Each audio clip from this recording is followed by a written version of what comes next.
towards first. Abbott's got it.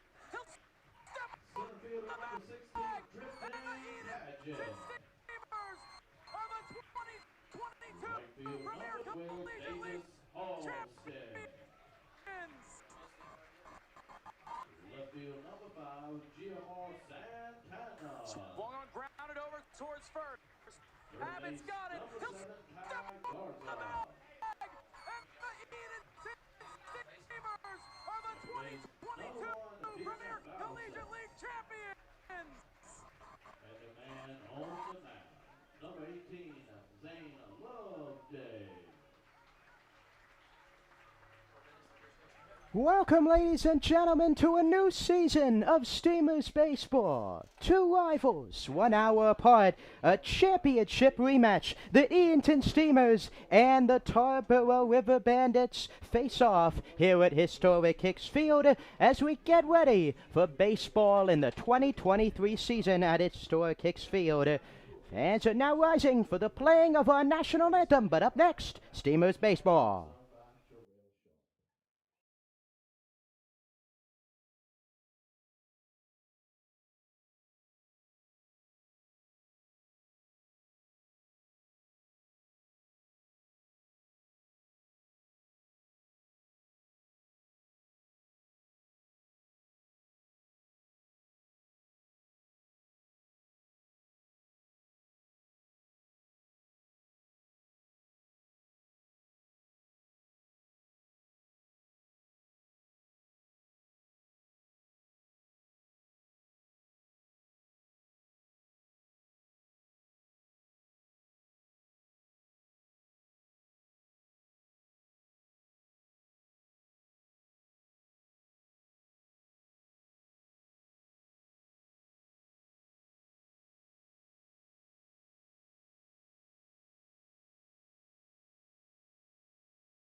Welcome back to historic Hicks Field. The Edenton Steamers facing off against the Tarboro River Bandits. Hello everyone, I'm Jacob Smedley, Director of Broadcasting and Media and Relations for the Edenton Steamers. Super excited to be providing the Steamers baseball for you this season. The 2022 Premier Collegiate League champs face off against the Tarboro River Bandits in the home opener here tonight. Both teams 1-0 coming into this matchup. The Steamers, their first game of the season last night on the road against the new PCL team, the Outer Banks Scallywags, taking down the Scallywags 10-1. The Tarboro River Bandits also coming into the game with a 1-0 record after taking down the Fuquay Varina Twins 8-6.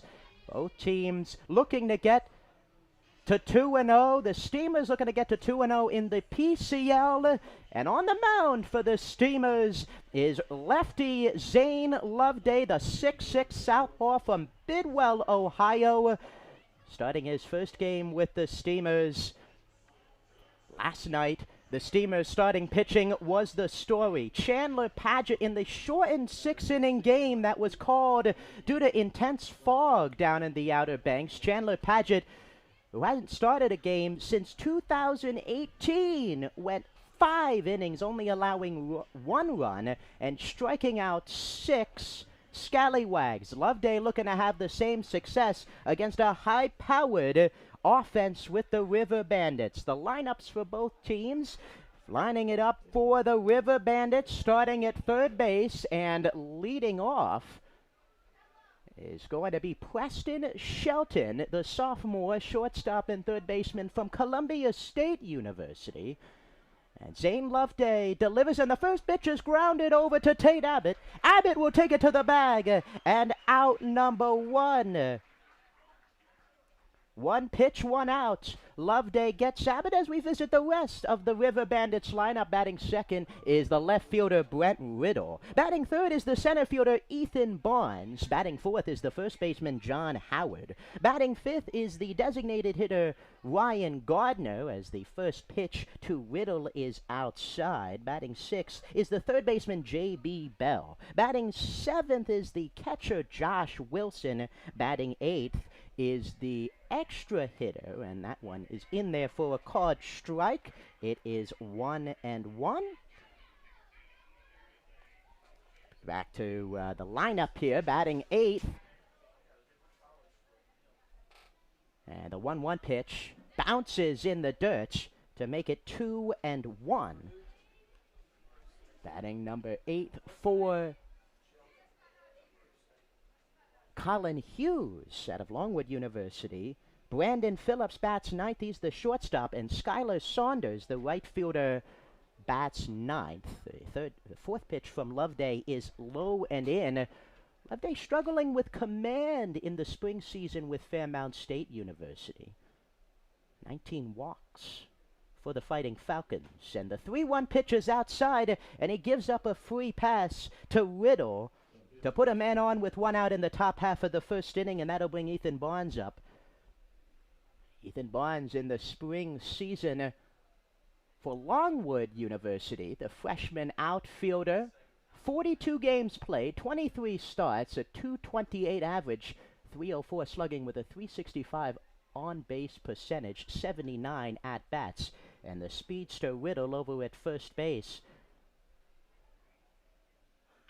And the first pitch, grounded over to third. Garza to Bausis, and Bausis will make the catch, cannot complete the double play. And there are 2 outs, a sharp play over there by Garza, the infielder from Barton College, and there's 2 away in the top half of the first.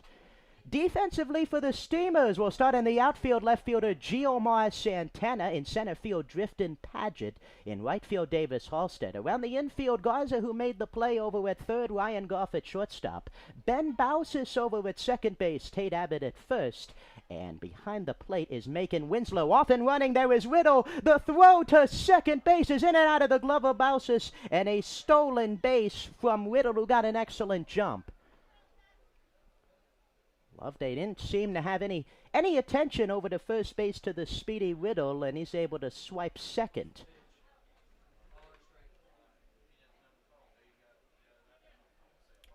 And it's 1-0 to John Howard, the cleanup hitter. That one grounded over to shortstop. Goff corrals it. Goff throws over to first, and that'll retire the side. We go to the bottom half of the first. Loveday dodges the walk. The Steamers coming up.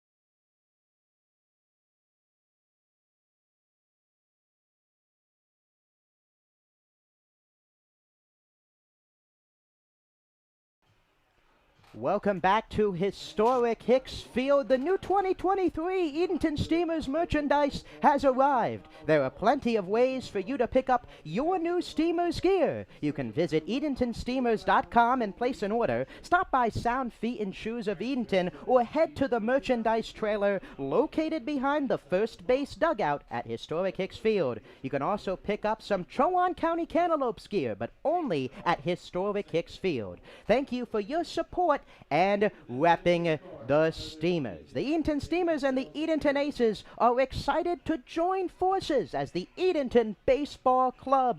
The Edenton Baseball Club's mission is to raise money to benefit historic Hicks Field and contribute to the longevity of our beautiful facility. On Saturday, June 17th, the Steamers will be wearing special themed jerseys that bear the logo of the Steamers and the Aces. The jerseys will be auctioned off during the game, and the proceeds from this jersey auction will directly benefit projects going on inside historic Hicks Field. We appreciate your support of our historic homestand. Welcome back to historic Hicks Field. 0-0 as we head to the bottom half of the first inning, and leading off for the Steamers is the shortstop, Ryan Goff from Fairmount State University, and he will face off against Camden Martindale, the right-hander from Centralia University.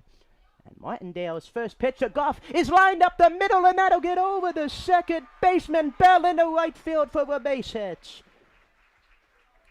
Goff deposits one into right field, and the Steamers have an early base runner.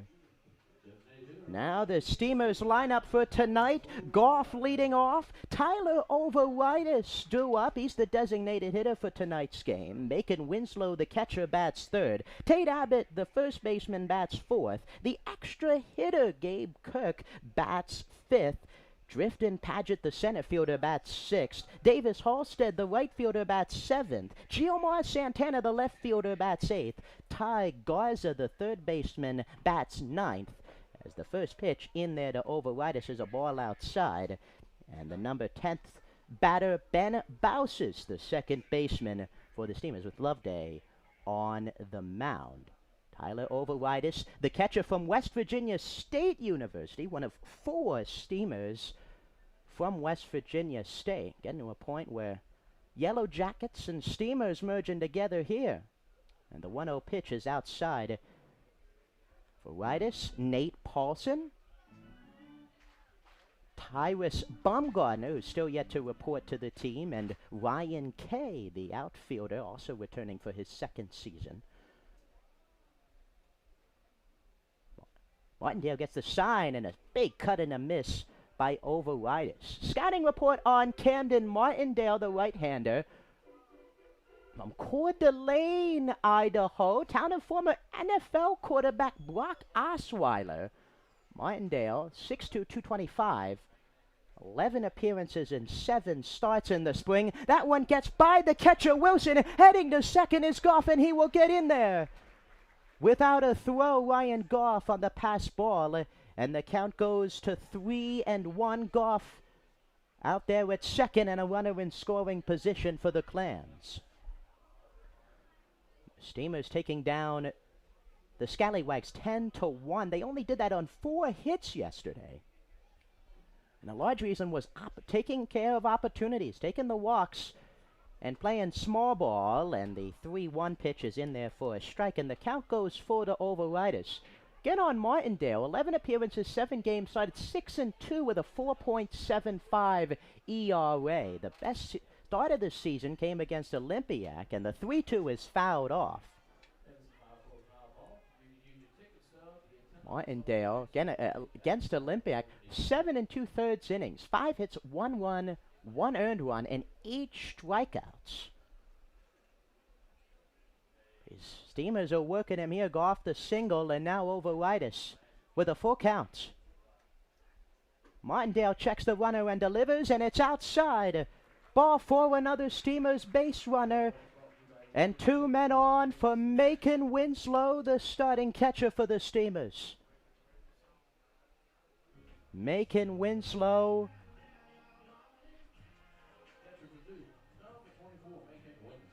Winslow, the catcher from attending Duke University in the fall, from Hartford, North Carolina, one of 13 Steamers from the Old North State, And the first pitch from Martindale to Winslow is outside, ball 1.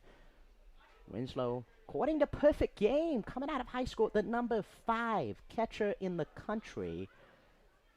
opportunities to try out for the MLB draft this summer as well, and he has an opportunity to put the Steamers in front, and the 1-0 pitch is outside. And the control so far for Martindale has been the issue. A single for Goff and a walk to Overitis, and he's already behind 2-0 to the Steamers' 3-hole hitter Macon Winslow. Martindale featuring a fastball sitting around the high 80s as the 2-1 pitch is fouled off. Fastball, sinker, changeup, slider, a little mix in a curve as well.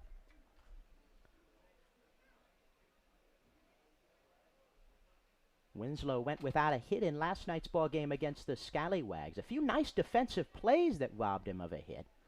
And the 2-1 pitch is outside. It goes to 3-1. Winslow last summer played for the under-18 boys national team in Mexico. The team won gold against Chinese Taipei. And the 3-1 pitch coming from Martindale, who's looking to avoid a second straight walk, and he steps off.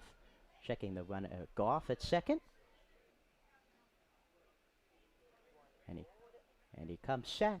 And the 3-1 pitch. Swung on, grounded, high chopper, and it'll go pass down the third baseline. Goff around third, he will score. And an RBI single by Macon Winslow for the first run at historic Hicks Field. An RBI single puts the Steamers in front and resets the runners at first and second.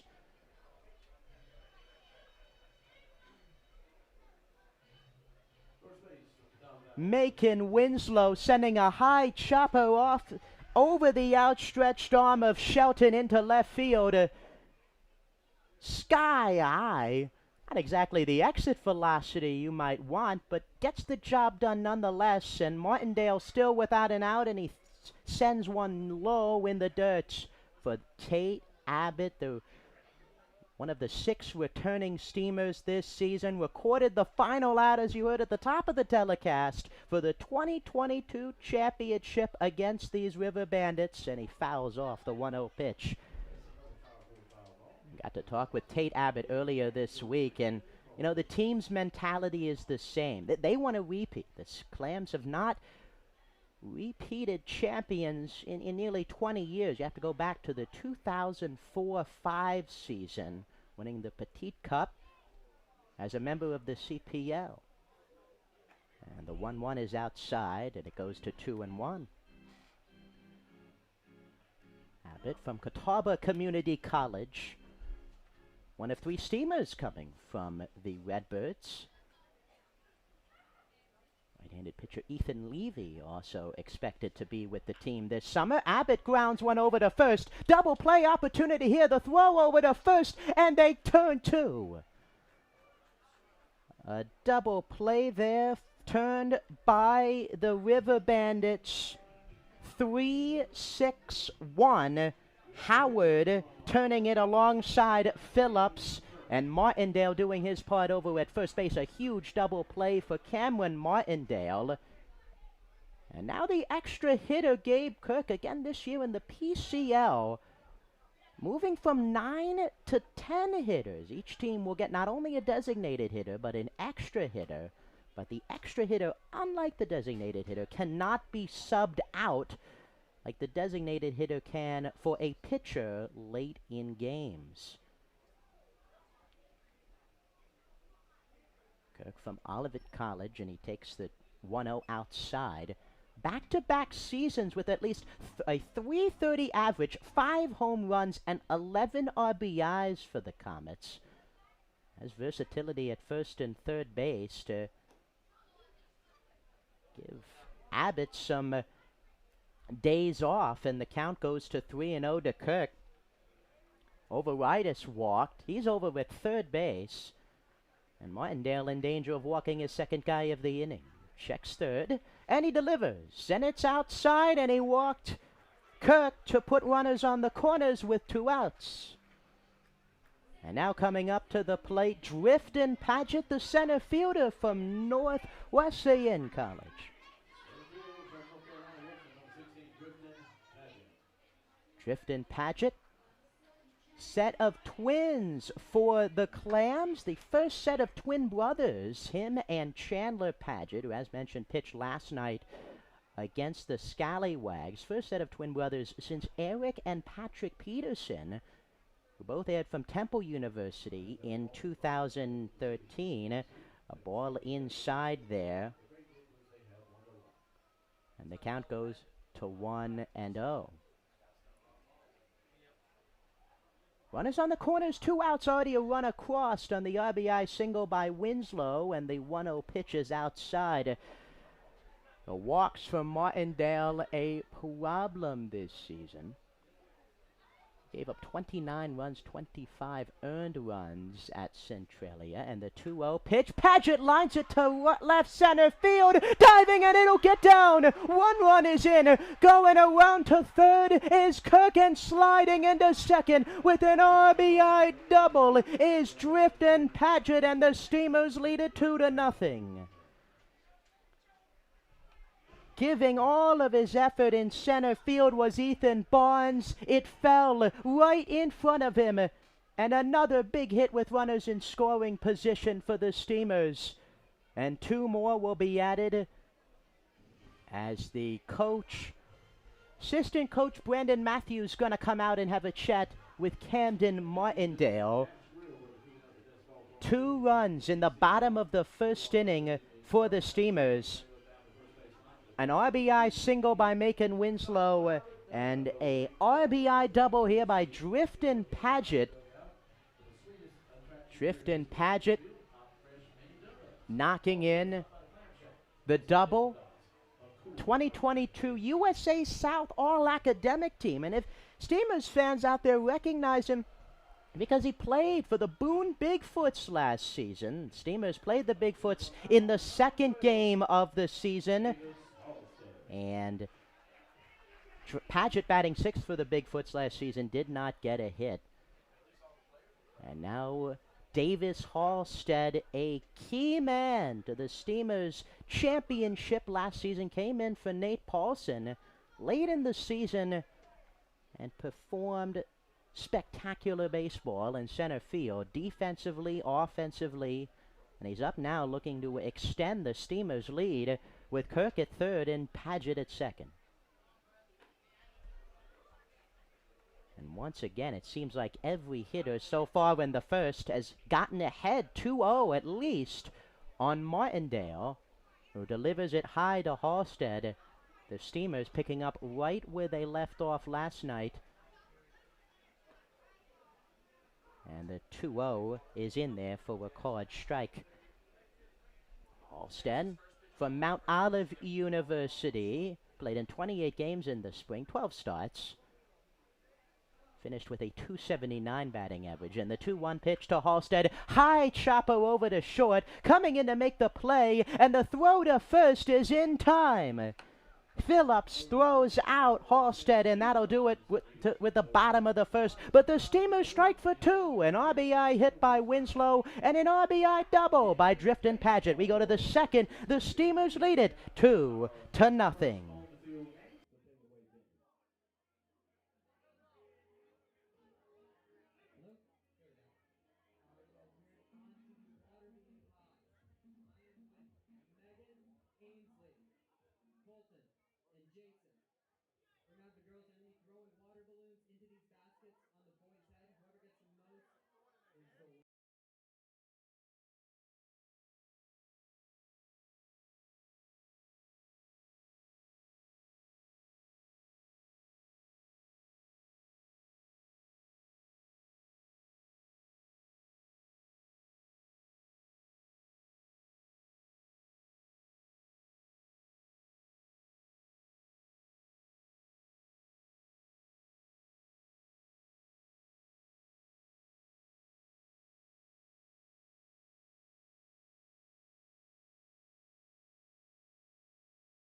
Welcome back to historic Hicks Field. Those Steamers runs were brought to you by Feral Gas. Easy propane service starts here.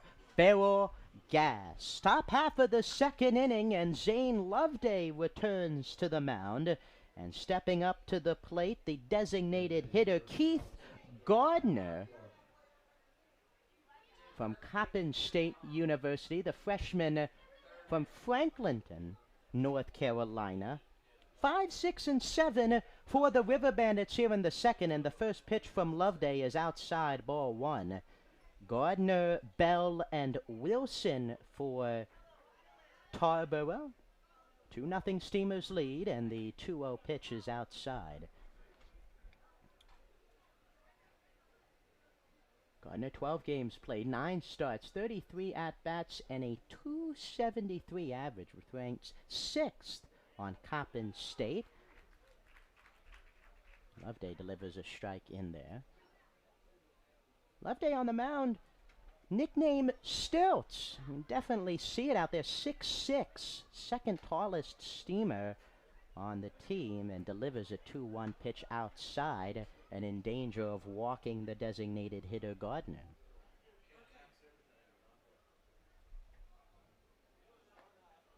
And the 3-1 pitch is outside, and not the way you want to start the inning for Loveday. Sends Gardner over to first, and the River Bandits have a runner on, which will bring J.B. Bell, the second baseman, to the plate. Bell from Motlow State University, the sophomore, switch hitter. And the first pitch lined up the middle of base hits. Going into second is Gardner.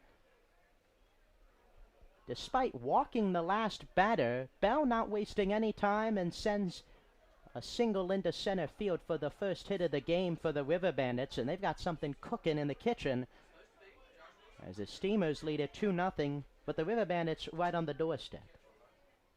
Now coming up to the plate is Josh Wilson, the catcher, from Belmont Abbey Community College, native of Wake Forest, North Carolina, 5'10", 195 for the River Bandits. And Loveday, second straight inning in the stretch.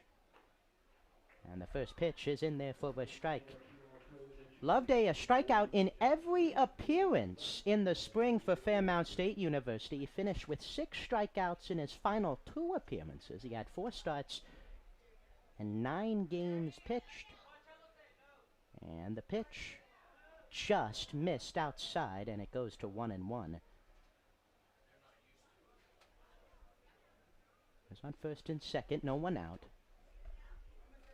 Loveday, a walk in the first, a walk here in the second, and a single from J.B. Bell.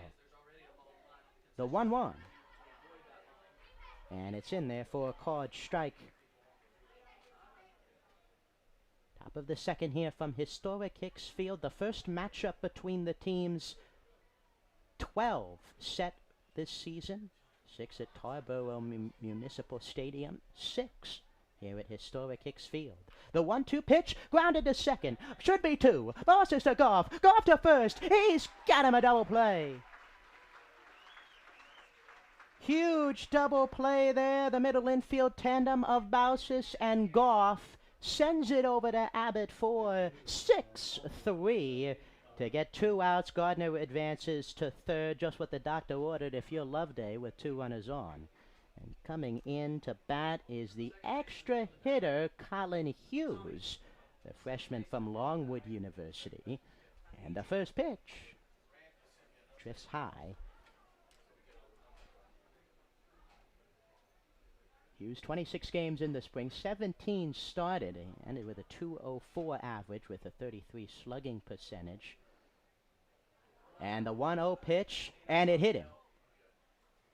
Ball drifts inside, gets Hughes in the back, and that'll put runners on the corners, a hit batter. And now the third batter for the River Bandits to reach on either a walk or, in this case, a hit batter. And now batting the shortstop, Brandon Phillips, not to be confused with former MLB player who played for the Cincinnati Reds for years, Brandon Phillips. But the River Bandit shortstop from Spartanburg Methodist University, another switch hitter, comes up with runners on the corners. And Loveday tosses over to first. Loveday, the max amount of innings he went in the spring, 4 2/3. Steamers only with a couple of guys who've started in the spring. A lot of relief pitchers. And Loveday, that one out. Bausis isn't going to get it, and the River Bandits are going to strike back. An RBI single from Phillips on a bloop single to right field. Coming in to score is Gardner, and it's 2-1. Steamers lead. And runners on first and second. A breaking ball from Loveday. Bell really didn't hit it, Phillips, didn't really hit it that hard. Floated it into right field, and now Skylar Saunders, the right fielder, the 10th batter in the Tarboro batting lineup, steps in. A high pop-up over towards first. Abbott drifting over. Abbott can't get it, and it gets down. Throw to the home plate and out at the plate. Ball got down in right field.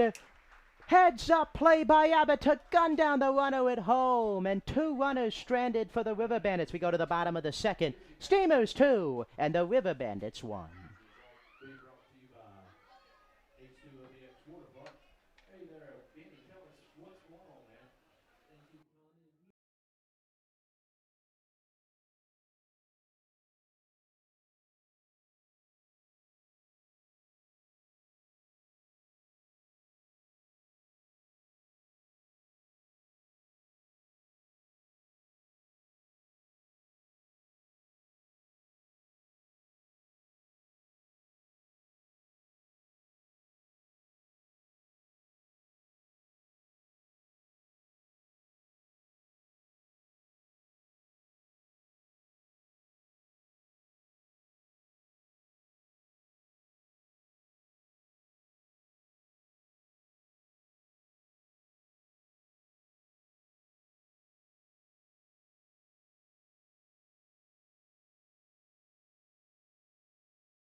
Welcome back to historic Hicksfield. Bottom of the second inning, 2-1 Steamers in front. 2 runs in the bottom of the first inning on an RBI hit by Macon Winslow. RBI double by Drifton Paget. Then the top half of the second, the River Bandits getting a run back on a bloop single to right field from Brandon Phillips. And now stepping into the batter's box for the Steamers, left fielder Giomar Santana. As Martindale starting his second inning of work, and the first pitch is low for ball 1 to Santana. Santana, the first Puerto Rican-born player for the Steamers, and the first player from the Greater Antilles and Lesser Antilles Islands since 2017. Carlos Pimentel and Francis Ventura to play for the Steamers. 1-1 in there for a strike. Santana, catcher, outfielder as well. The Steamers with 3 catchers on the roster. Santana in the outfield today, all of them in the field. So if anything were to go awry late, might be some substitutions in the works for Coach Hill. Martindale. And the 2-2 pitch grounded over to third. 2 hops. Throw over to first, and Santana grounds out for route number 1. Having a dodge out of the way. Over at first base. The nice play at third by Shelton. And batting ninth now, the third baseman, Ty Garza. Ty Garza from Barton College. Middle infielder, and the first pitch from Martindale is outside. Garza, a late addition to the Steamers roster, can play all over the infield. He's stationed over at third as the Steamers await the return of Alden Cottle, who's still nursing a hand injury, and the 1-0 pitch is outside. Steamers started Chris Morris, the pitcher, third baseman, last night. Had a hit, 3 at-bats. Garza. of two players from Barton, along with lefty Luke Dilda.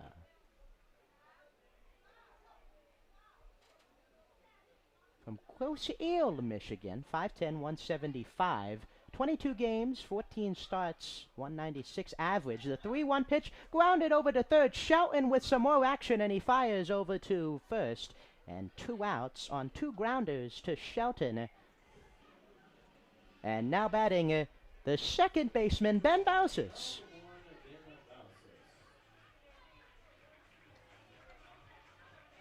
Bausis stepping in against Martindale, who couldn't have drawn up a bottom of the second better after a long, drawn-out first, which he allowed 2 runs, back-to-back groundouts. And he faces Bausis here. Martindale. 25 earned runs, 29 runs, 52 hits, 6.85 Ks per 9. And it's 1-1 to Bausis. Ben Bausis, along with Santana and right-hander Cody Ives, 3 players from Chowan University. And the 1-2, a big cut over the breaking ball. The breaking ball has been working here for Martindale in the second inning. Hung a few of them in the first, and the Steamers took advantage.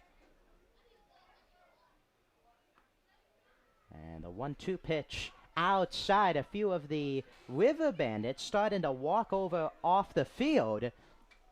Just missed, and the count goes to 2-2. 2-2, grounded over to Shelton. He'll get a third try here, and he throws him out. Bottom of the second, more like the Shelton inning, the Preston Shelton inning. We go to the top half of the third. It's the Steamers 2 and the River Bandits 3. River Bandits 1.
Welcome back to historic Hicksfield. Top half of the third inning. The Steamers lead it 2-1. Is working with your propane provider a hassle? Then it's time to switch to Ferrogas. For easy and reliable service, Ferrogas offers quick delivery options, nationwide propane supply, online account tools, and a friendly team of professionals, all here to make your life simpler.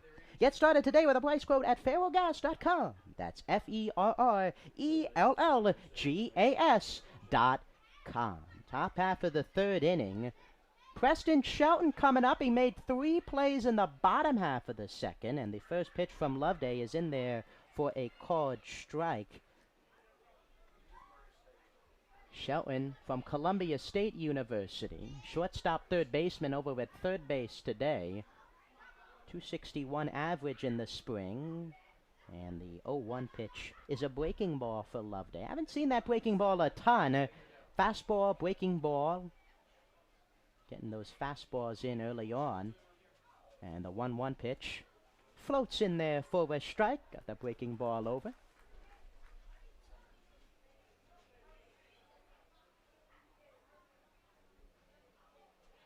Loveday gets the sign and delivers the 1-2 pitch. Grounded up the middle, and Bausis dives, and he's not going to get it. An infield single. Infield single there from Shelton. Right back up the middle. Second hit up the middle, and Loveday couldn't corral it.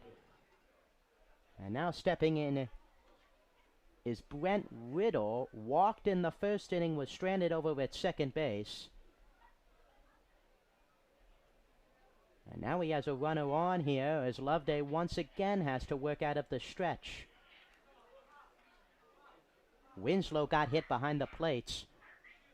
Loveday threw it, swing by Riddle, and it looks like he got Winslow. And home plate umpire Jesse West. West behind the plate. Christopher Stevens over at first, and Mark Hadeling over around third. Just calling time there, and it's 0-1. Loveday throws over to first. Brent Riddle named NSIC All Defensive Team and one of five Minot State University players. And the 0-1 runner going. Winslow's throw process is high, and getting into second base is Shelton. And a single and a stolen base, and now a runner in scoring position for the River Bandits. We're one swing away from tying this game back up. Count is 0-2 to Brent Riddle. Loveday the 0-2, and it's a breaking ball outside.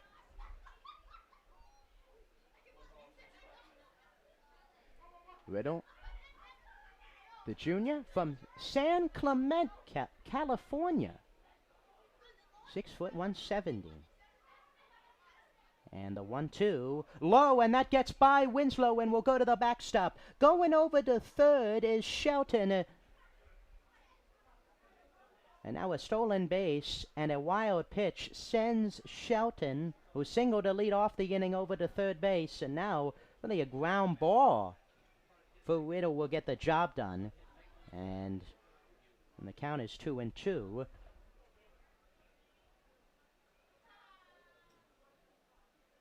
Loveday delivers high, and the count goes to 3-2. On deck, the center fielder Ethan Barnes. Riddle looking to drive in a run here and even up the score. It's 2-1 Steamers here in the third. And the pitch is high, and a walk to put runners on the corners. Runners on the corners for Ethan Barnes. Barnes, best game of the season for Longwood against Norfolk State. Went 4 for 5, 2 runs, 3 runs batted in. He's looking to get one here for the River Bandits with runners on the corners. Shelton over at third. He singled, stole second, and advanced to third on a wild pitch, and Riddle just walked. Going to second is Riddle. Out at second is Riddle. Coming home on the double steal is Shelton. So 1 out on the double steal, a run across for the River Bandits, and now bases clear with 1 out. Double steal call by River Bandits head coach Grant Crosby, putting both in motion and manufacturing a run to tie the game. In there for a strike, 1-1.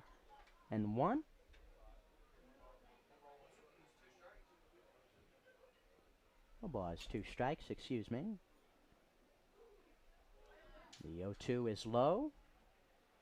Double steal there, sending Shelton home. Riddle advancing, trying to go to second. A great job by Winslow, corralling himself, gunning down, and Goff having the awareness. Looked like he was set up to come home with it.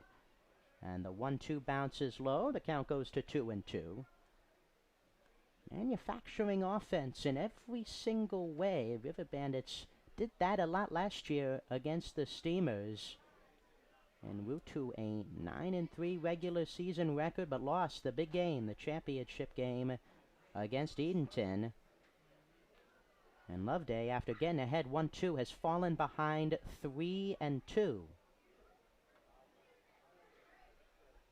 the center fielder Barnes. Loveday, high, ball 4. And after getting ahead 1-2, another walk in the inning. And without the caught stealing, would be a single and 2 walks in the inning, 1 out, and now coming up is John Howard here in the top of the 3rd. John Howard from Mount Olive. The freshman did not play in the spring for the Spartans.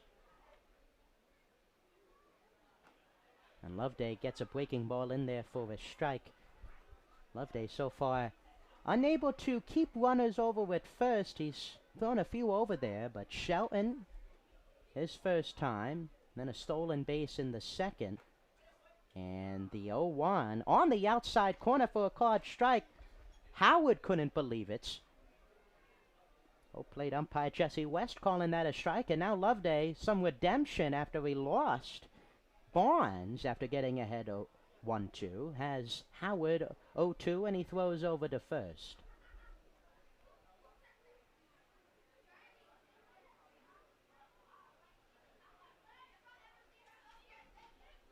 Loveday from Bidwell, Ohio. 9 appearances again in the spring, a 12.79 ERA. And the 0-2 pitch just missed. Winslow held it for a second, but didn't get the call, and the count goes to 1-2. Top of the 3rd here at historic Hicks Field, 2-2 ball game. 2 straight unanswered, and off and running from first. Winslow, the throw to second, goes into center field, and another stolen base for the River Bandits. As swiping second is Barnes. The 3rd stolen base of the game for the River Bandits as Winslow's throw entered center field. Now the count 2-2 to Howard. The runner out at second base. Loveday just needs to get an out here. And the 2-2 is low.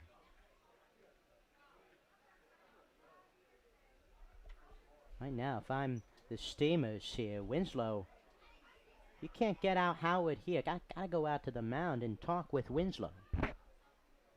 Or talk with Loveday, excuse me. Swing and a miss. Checking the runner, go into third, throw over to third, and in there.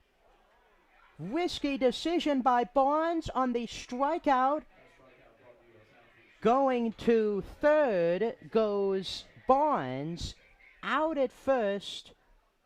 On the strikeout drop third is Howard, and now Keith Gardner stepping in. Drop third, heading over to third was Barnes. Great read at a secondary, and Winslow couldn't do anything about it, and a runner at third, 2 outs. And the first pitch to Gardner is in there for a strike. Gardner walked in the second. Came around to score on the bloop single by Brandon Phillips. Has an opportunity here to give the River Bandits the lead. 0-1 outside. Heads up base running has been the story of the game so far for the River Bandits. Few steals, gotten themselves in scoring position, and even on some pass balls, drop thirds. You're taking advantage, and the 1-1, the Gardner is high. Loveday really the opposite of Padgett last night for the Steamers, who did not walk anyone. Allowed 3 hits, but kept the ball in the zone. And the 2-1 is fouled off.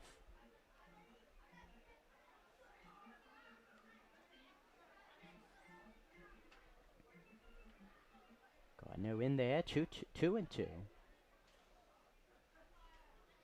Loveday looking to get out of the inning. Swing and a miss. He struck him out on the breaking ball, and that'll do it for the top half of the third. The River Bandits going to run across. They tie the game. We go to the bottom of the third. It's the Steamers 2 and the River Bandits 2.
Welcome back to historic Hicks Field. The Edenton Steamers are excited to announce that they will be hosting 2 youth baseball camps this summer.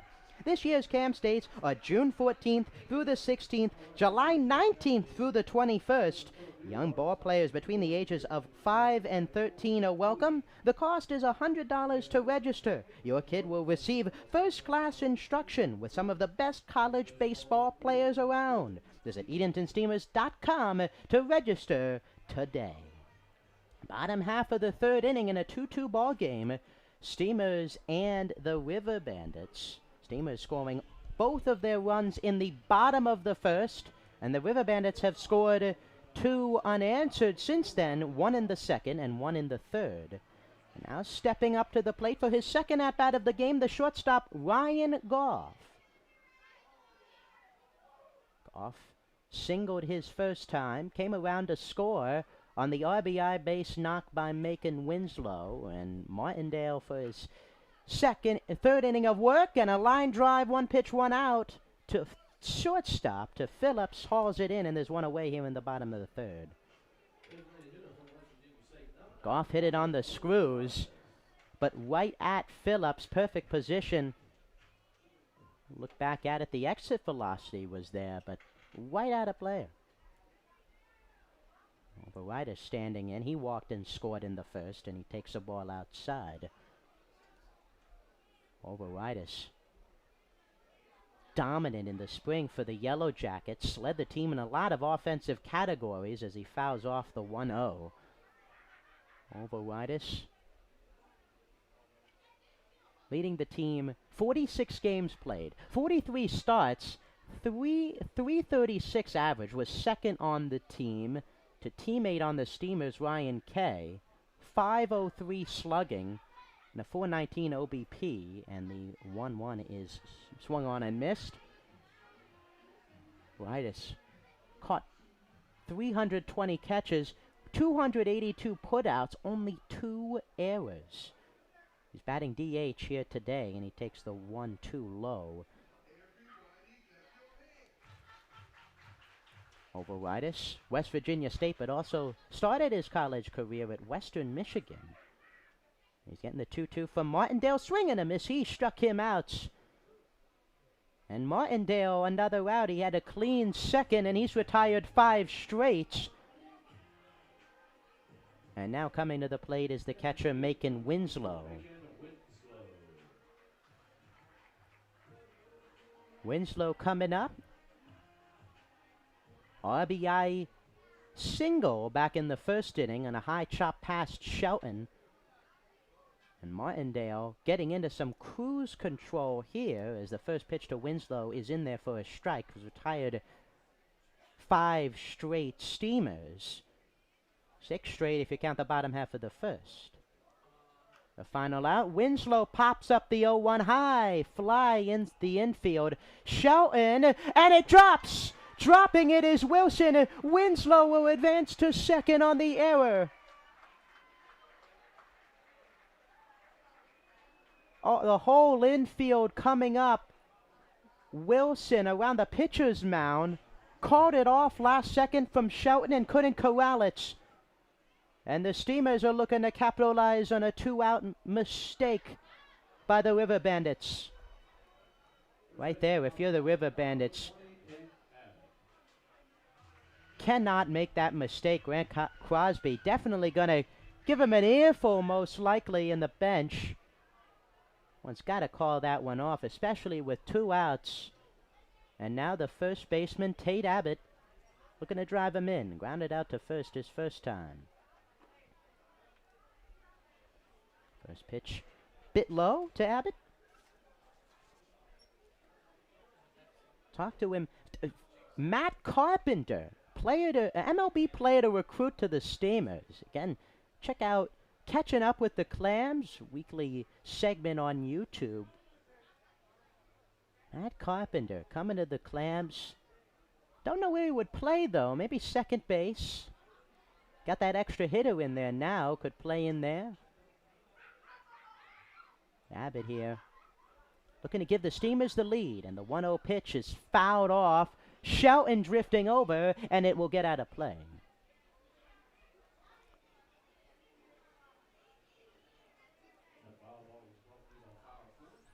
Abbott last season with the Steamers finished the season 33 games played, the third most out of any Steamer. 266 average, 4 home runs, and 17 runs batted in. The 1-1 pitch. Lined into center field. Barnes won't get it. Coming around third is Winslow. He's going to be sent, and the throw is not in time. Winslow scores, and the Steamers take a 3-2 lead. Tate Abbott drops one in front of Barnes. Winslow dodges the tag around Wilson. And Grant Crosby is going to come out and say a few words to Jesse West on a close play at home. Wilson had it, but by the time he had it, Winslow ran in behind him. And after a few words, it looks like Crosby is going to start walking back, but he is clearly upset. But nonetheless, the Steamers strike back and answer the run in the top half of the third with a run in the bottom of the third, and it all goes back to the error. The 2-out fly, infield fly that was dropped by the catcher, Josh Wilson, has now been involved in 2 major plays in the inning, dropping the infield fly ball to allow Winslow to go all the way to second. And then the Steamers took advantage. Tate Abbott, an RBI knock to center. And now Gabe Kirk will step in, looking to extend the inning.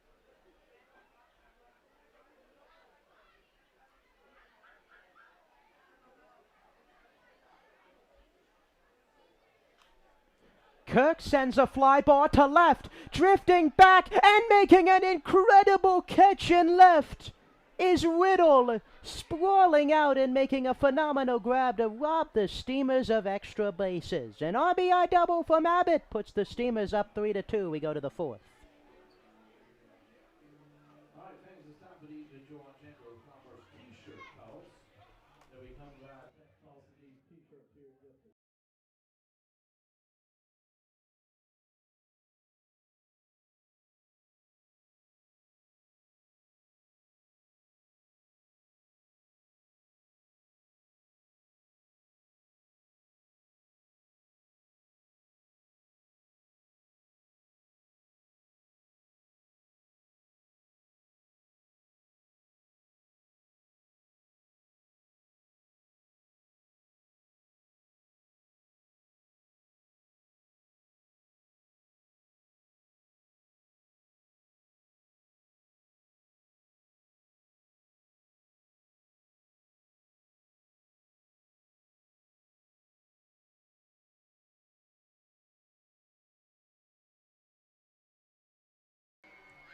That Steamers run in the bottom of the 3rd was brought to you by Ferrell Gas. Easy propane service starts here. Ferrell Gas. We go to the top half of the 4th inning.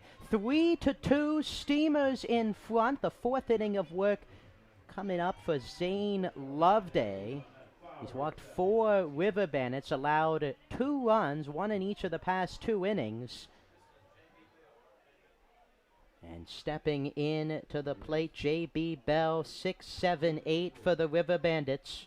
Bell, the catcher, Wilson, and the extra hitter, Hughes. And the first pitch in there is a ball on the inner half to Bell.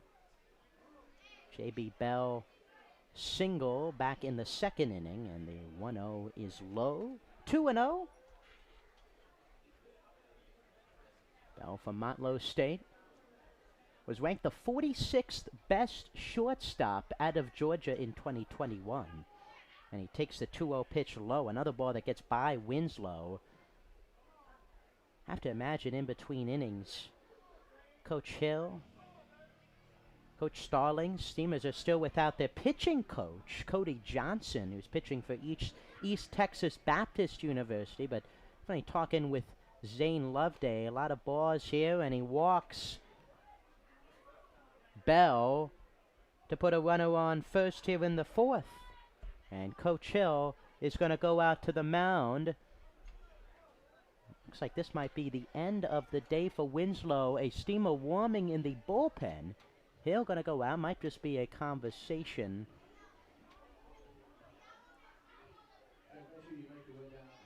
Hill talking with Loveday here. A little game summary as we enter the 4th inning. The Steamers with 2 in the bottom of the 1st. 1 back for the River Bandits in the 2nd. 1 back in the 3rd. And then the Steamers on a gift, essentially. A dropped 3rd out in the infield. And an RBI hit by Abbott to bring across the Steamers' 3rd run and take the lead. What it looks like on the mound, Hill just letting Loveday know. Little prep talk. No mound visit limit in the Premier Collegiate League. So Hill taking his opportunity to visit Loveday on the mound here. There's the freshman.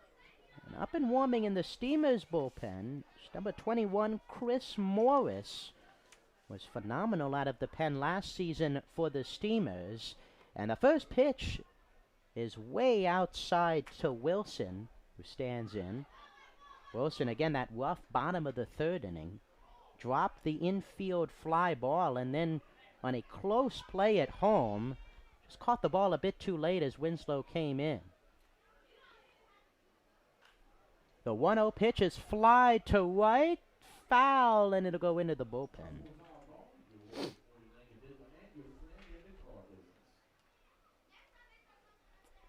Wilson up there at the dish for his 2nd time here tonight. Wouldn't be surprised if Bell decides to take off here. 3 stolen bases already against Loveday. And there he goes. Bell goes off and a foul ball, and he will return to first. Really slow to the plate so far by Loveday. Got to use all of that 6'6" frame to get down, and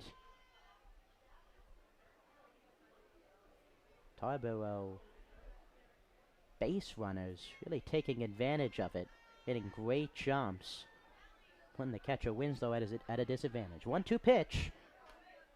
Just missed a breaking ball. Back door.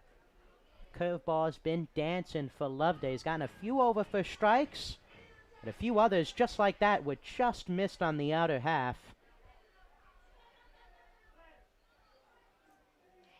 And the 1-2 fouled off.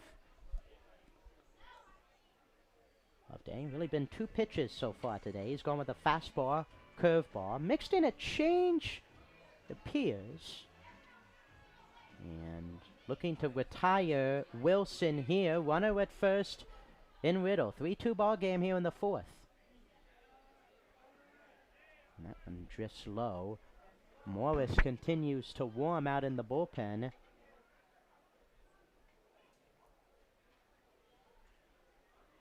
Looks like he's sat down, as Loveday has been in and out of trouble here in the first 3+ innings. And a swing and a miss. Strikeouts for Wilson on the fastball outside, and a huge out number 1 for Loveday. Fastball outside half, got the swing and a miss. And the first out here in the top half of the 4th. Huge for Loveday, who strikes out his 3rd. 1 on, 1 out, top of the 4th. Runner going. Winslow, the throw, high throw, and in there. Another stolen base for the River Bandits, as Bell gets in there, as Hughes steps in. And now 1-0 to Hughes. Another high pitch, tough to corral for Winslow and get a quick throw. Probably the best throw he's had to second, but still a bit high. And not even close. And that one inside. Walks, falling behind in the count. Again here for Loveday.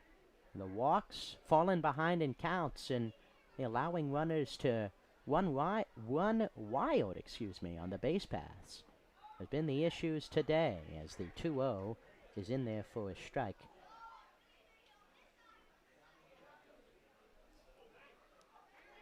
Hughes extra hitter here tonight. 26 games played in the spring, 17 starts for Longwood University.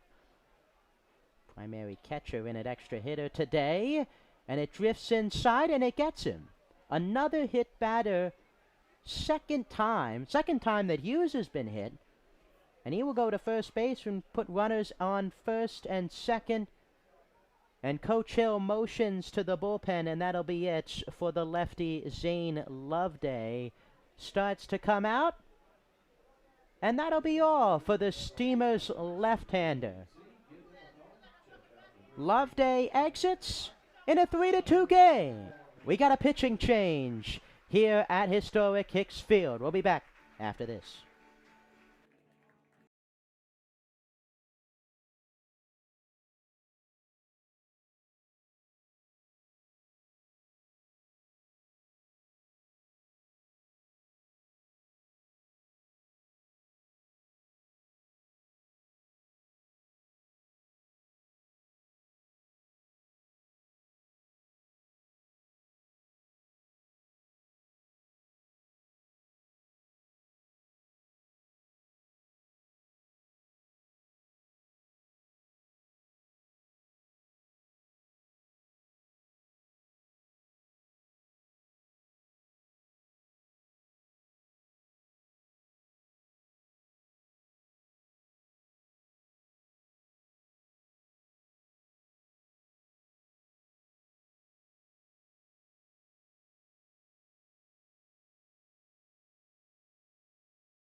Welcome back to historic Hicks Field. That Steamers call to the bullpen is brought to you by Feral Gas. Easy propane service starts here. On the mound for the Steamers, here in the fourth inning, is Chris Morris, number 21, the right-hander. His second season with the Steamers, one of 3 players right here that's playing right here in Edenton, alongside Davis Halstead and Hank Downham. Chris Morris started varsity in his freshman year here with the Edenton Aces. Has progressed ever since. He's played third base. He started at third base last night and comes in relief of Zane Loveday here in the top half of the fourth with runners on first and second and 1 out gone. Chris Morris coming in now for Loveday in a 3-2 ball game. Morris on the mound for the Steamers. Last season, 13 games pitched, tied for second on the team, 22.1 innings pitched, 5-1 record with a 2.73 ERA. Didn't allow a run in 8 straight appearances. And the Steamers looking for him to replicate that success here with 1 out in the top of the fourth. 3-2 Steamers. And in there is Brandon Phillips, the switch hitter, now batting from the left side. Morris, the pitch, and a big swing and a miss from Phillips. Chris Morris featuring a fastball and a wipeout slider. As mentioned, dominant out of the pen for Edenton last season. And he'll call in on his man here as Phillips fouls it off. Morris. Pitt Community College in the spring. He batted .233, had a few home runs, 12 RBIs. And on the mound, 26.1 innings pitched, and the 0-2, a check swing there, ball 1 on the inside half. Best game on the mound this spring, 7 innings, a win. Only gave up 3 runs and 2 earned against Cleveland Community College. Another foul ball as count goes to 1-2 on the slider there. Phillips coming up. The shortstop tonight for the River Bandits.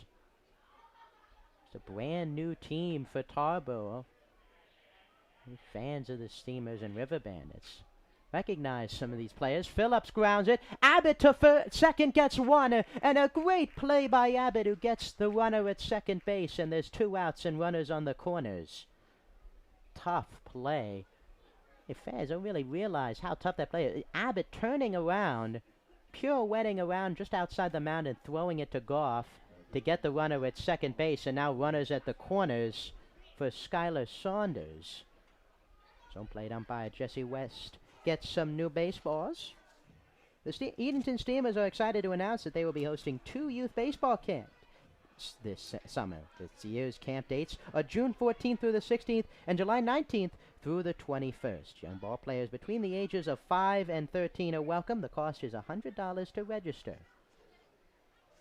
Chris Morris on the mound, 2 outs, runners on the corners.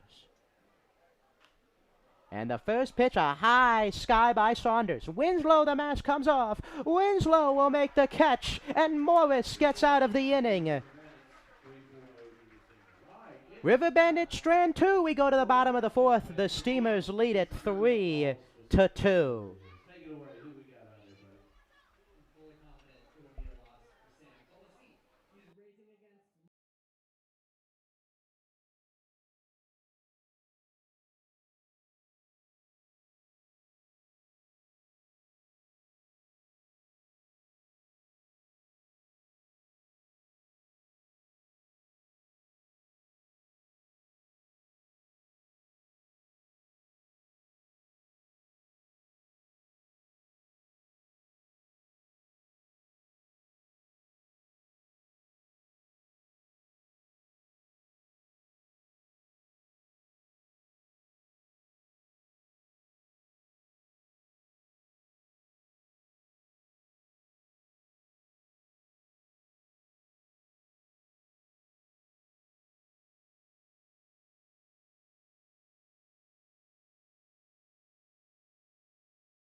Welcome back to historic Hicks Field, 3-2 ball game.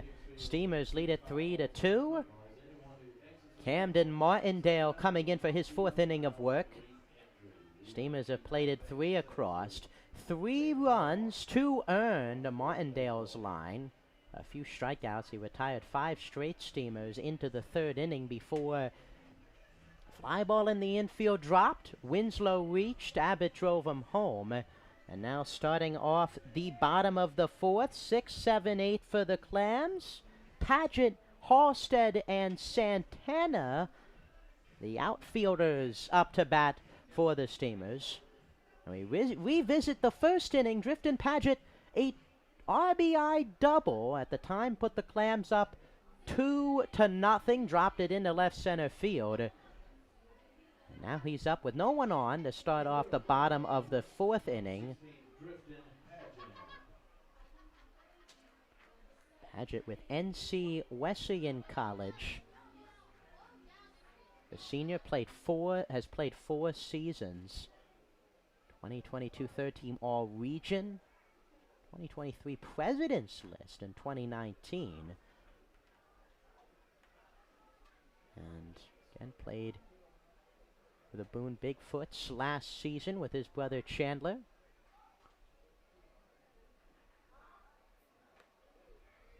One is in there is outside for a ball. 46 games played in this overall. 166 at bats. 283 average with a 411 OBP, 380 slugging. It's 1-2 to him in the bottom of the 4th. Fastball outside, and it goes to 2-2. Paget did not get a hit in last night's game against the Scallywags. And he gets another one here, a base hit up the middle. 2 hits on the game for Paget, and he leads off the bottom of the 1st with a base hit. Drifton Paget, a double, a single. Don't stop now, folks, but few hits away from the cycle. A triple and a home run. And now Davis Halstead coming up. Halstead, who spent his time last season in center field, has started both games this season in right field, course, with Paget doing what he's doing so far, and of course Nate Paulson, who's on the bench still rehabbing a slat tear in his shoulder, getting the night off tonight. There's the first pitch in there for a strike, and it's 0-1 now to Halstead. Next pitch is low. Halstead, as mentioned with Morris, one of 3 players right here from Edenton, and 13 players from North Carolina. Martindale throws over to first, and Paget is back. River Bandits have been running all over the bases tonight. Steamers haven't gotten a base runner moving. And the pitch in there for a strike.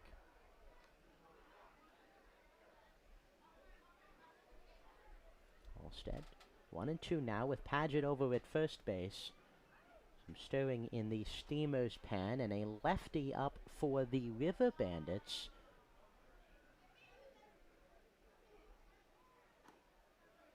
And the 1-2 pitch is in there for a called strike, and Halstead is down looking for route number 1.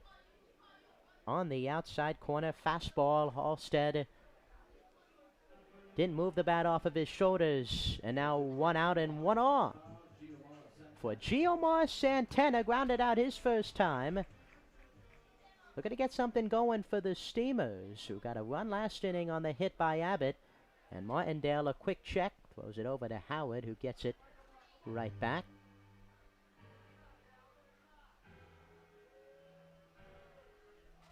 Giomar Santana in left field today. Paulson was in left in the first game. Outside, ball 1. Santana, Vega Baja, Puerto Rico native.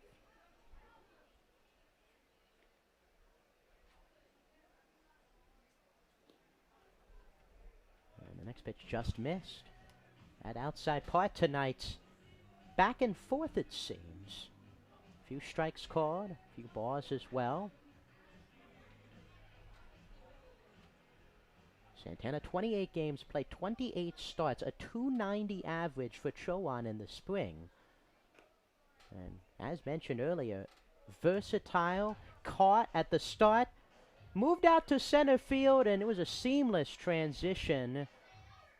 The man his teammates called Gio. 22 runs scored, 27 hits. He had a home run and 8 RBIs, and he's going to trot down to first base for the Steamers. A 4-pitch walk and runners on first and second. Santana walks on 4 pitches. Movement still going on in the bullpen. Coming out to the mound is Crosby, and we'll see here if that'll be the end of the day for Martindale as Ty Garza comes up. Could be similar, though, to Loveday, just an inning prior and just a meeting of the minds at the mound.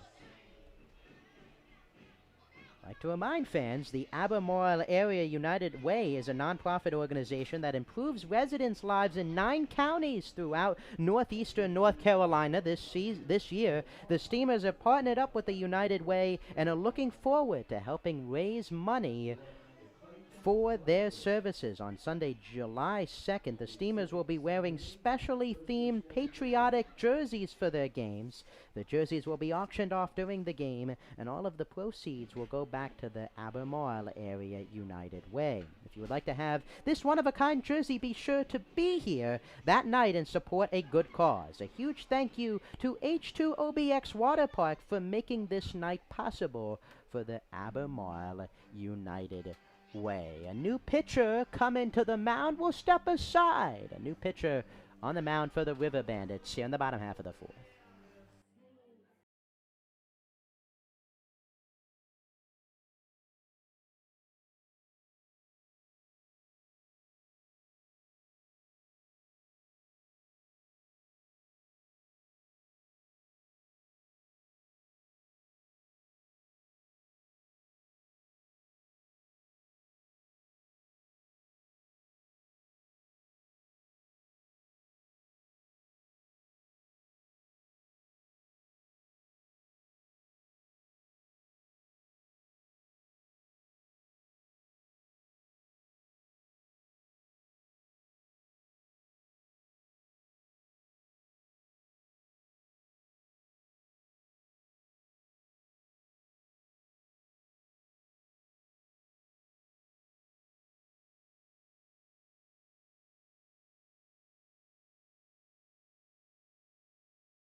Welcome back to historic Hicks Field. Bottom of the fourth inning, 3-2 Steamers in front. Perfect time to reflect so far. A little game recap and how we got to this spot. Bottom of the third, Tate Abbott, the RBI base knock, put the Steamers in front after really a gift on the infield. And now the Steamers knocking on the doorstep, and Grant Crosby almost emulating Coach Brian Hill's decision to take out the starter with 1 out in the fourth. Hill got the benefit of the doubt with Morris getting out of the inning, and now the left-hander for the River Bandits, Brock Arender, the freshman from the University of Tennessee at Martin, from Franklin, Tennessee, will be in there looking to retire Ty Garza, the Steamers' third baseman. And the first pitch, high and inside, ball 1.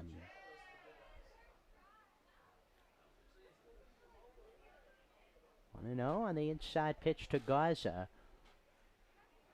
Render did not pitch this season for the Skyhawks, but pitched for IMG Academy in 2022. And it's quickly 2-0 to Ty Garza. Grounded out his first time. When it was 3 groundouts to Shelton in the second. Santana, Garza, and Bausis. Looking to get a run across here as the Steamers lead at 3-2. Pitch inside. As mentioned earlier, from Barton College. Middle infielder.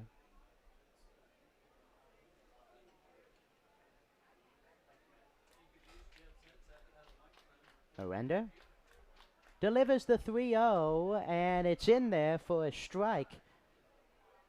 Garza turned around, didn't know if that was a strike or not. It is ruled a strike, and now it goes to 3-1. Out at second is Paget. He reached with a single. Santana walked, and the 3-1 is called for a strike. Garza can't believe it. Tosses the bat, but quickly motions to West. My bad. And now the count's full. 1 out, bottom of the fourth. Arender delivers, and Garza fouls it off.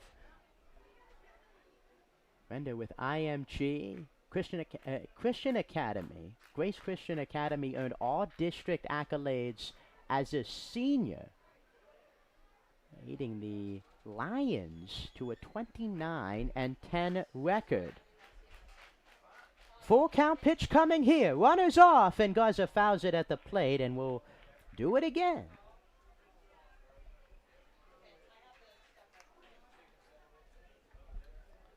3 balls, 2 strikes. 1 out here in the bottom of the fourth. Runners at first and second, 1 out. Full count pitch again for the 3rd time.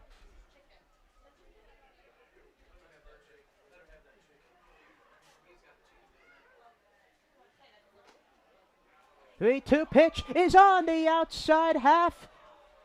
And West rings up Garza for out number 2. 2 pitches on the outside corner for a strike. And now stepping in is Ben Bausis, the number 10 hole hitter. Looking to provide a run for the Steamers here in the 4th. 3-2 ball game. Paget reaching on a single. Santana a walk. Render looking to get out of trouble. Bausis grounds one at the plate, and he grounds it off of him for a strike. Foul ball. 1-1. Second game of the season for both teams. Both looking to go 2-0. As mentioned earlier on in the broadcast, Steamers, taking down the Scallywags 10-1 last night. Game called in 6 innings due to intense fog in the outfield. And the River Bandits taking down Fuquay Varina Twins 8-6.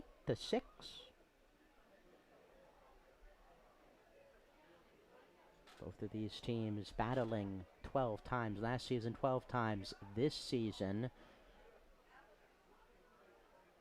And they're looking to get out of the jam, and the 0-2 is low. Ben Bausis. Bit of a struggle for him offensively in the spring. .250 average, but only 16 plate appearances. Would be huge if he could come up with a hit here for the Steamers.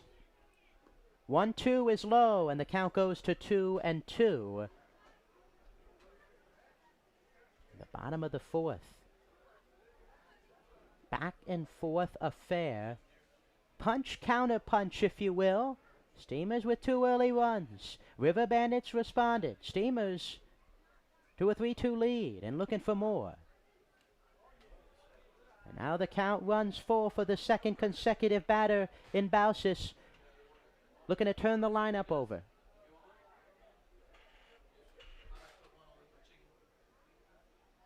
Bausis, 3-2. Paget at second. Santana at first. Both on the move, and Bausis takes ball for a walk. And the bases are now loaded for Ryan Goff. Aranda went with the fastball there. 3-2 and just spiked it. Got the strikeout on Garza, the walk from Bausis, and now Ryan Goff. 1 for 2 with a single in the first. Rounded out his last time and looking to capitalize with 2 outs. And the first pitch is high for ball 1.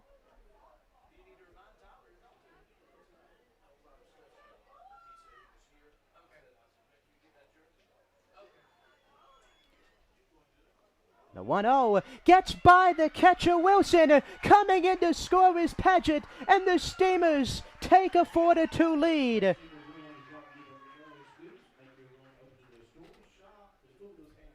Aranda uncorks one. Paget comes in to score, and the Steamers now lead at 4-2.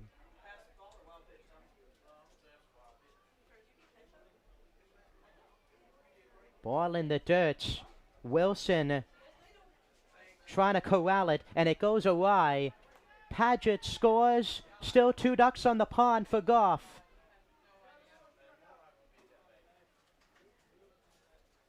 The 2-0 pitch. Low and in. And the count is 3-0 now.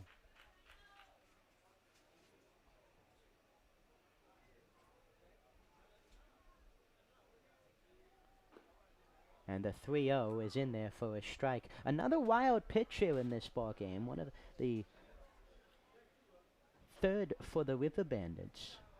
Loveday uncorked a few for the Steamers. Goff lines one into left center field, a base hit. Santana will score with ease. Bausis is right behind him. 2 runs will score on the RBI base hit by Ryan Goff. And the Steamers now lead it 6-2. The second straight game. Goff has drove in at least 2. He now has 5 RBIs on the season. And it's 6-2 Edenton. Goff a frozen rope to left. And now Tyler Overitis is in there.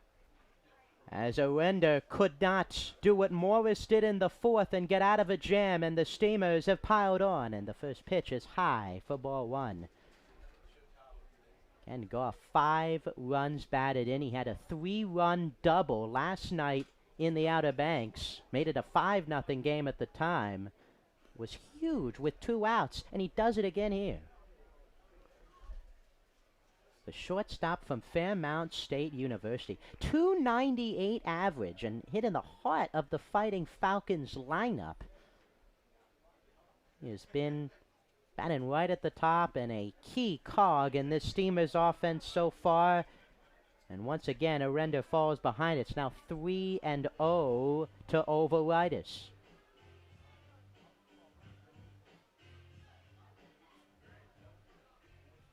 Overitis. walked and scored in the first. And the pitch is outside by Orlando. A ball going to second is Goff. And Wilson calls time and will go out and talk with the young lefty.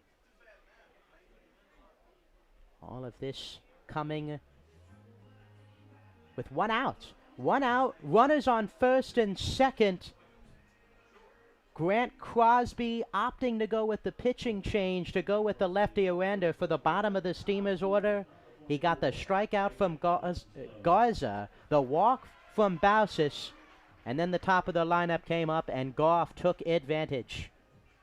Wild pitch, and then Goff, the 2 RBI single, 3 runs in the fourth, and now Macon Winslow steps in, had the RBI hit in the first, put the Steamers on the board, and now has an opportunity to continue to push the lead.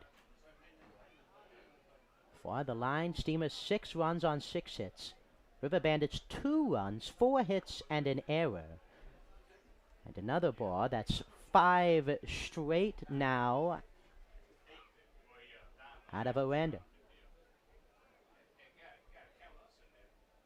Winslow, the designated hitter yesterday, catcher tonight. And the 1-0 is in there for a strike.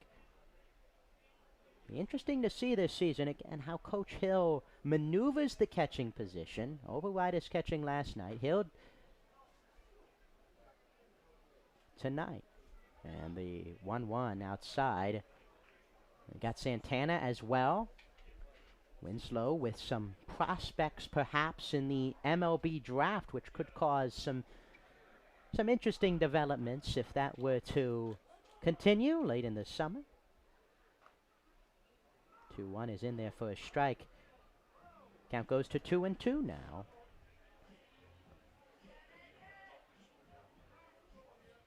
Winslow, 2-2, 2 outs. Runners at first and second, 6-2 Steamers lead. Already 3 across in the inning.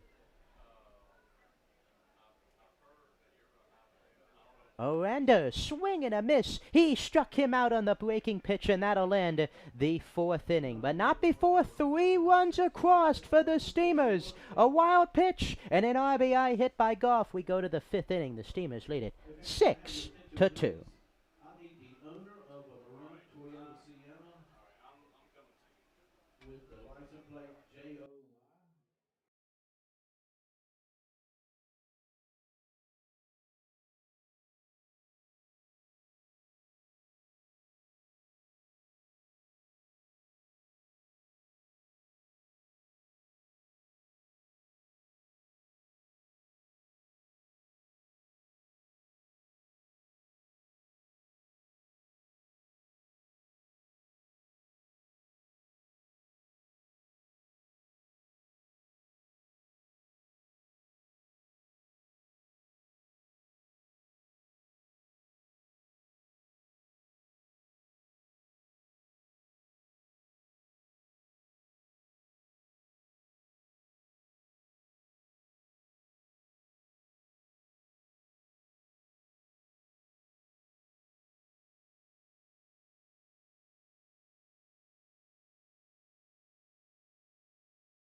Welcome back to the top half of the 5th inning. Steamers 6, River Bandits 2. Chris Morris starting his 2nd inning of work, came in the top half of the 4th and got out of a jam as Zane Loveday and comes in, and first pitch inside for a ball.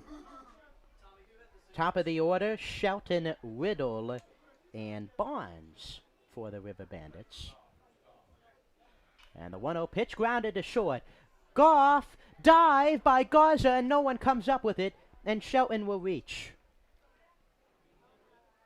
Ball hit on the left side of the infield. Goff looked to charge. Garza dived and knocked it down. And Shelton will reach for the second consecutive time. Shelton singled his last time, now reaching on an infield single. And now Brent Riddle steps in. And Morris will face his first inherited runner, and the first pitch to Riddle is in there for a strike. Morris has gotten ahead in the count, and they forced contact, something that Loveday struggled with. Zane Loveday, Steamers starter, in the first 3 1/3, giving up 2 runs, 4 hits, and gave up a few stolen bases, a few wild pitches as well, and Morris is in there for him. 2-1 to Riddle. And the pitch is low. 2-1 the count. 2-1. First pitch was a swing and a miss. Morris checking the runner. And he delivers low. Now the control from Morris waning here in the 5th.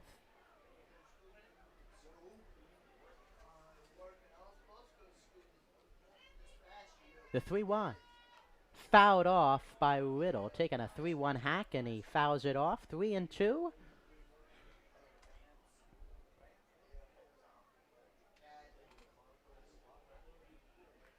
Three-two count. No one out. Top of the 5th inning. Steamers lead at 6-2, and the 3-2. Inside ball 4. Morris bit upset on the mound. A walk from Riddle, and now the River Bandits have something cooking in the 5th. Infield single and a walk, and now stepping in will be the center fielder Ethan Barnes. Morris looking into Winslow. Fastball just missed off the inside half. Outside half has been really the mark of some discrepancies between the players and Jesse West. That one on the inside half just missed. And the first pitch to Barnes is in there for a called strike.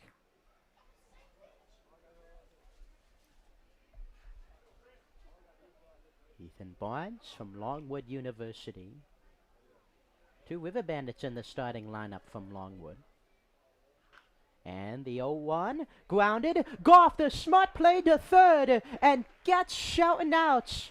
Getting the lead runner is Goff. A heads-up play by the Steamers shortstop who's having himself a ball game. And there's 1 out here in the 5th. Goff heads-up play, really stride for stride with Shelton. The communication with Garza, and there's 1 away, and the lead runner gotten out at third, and now John Howard, the cleanup batter, steps in.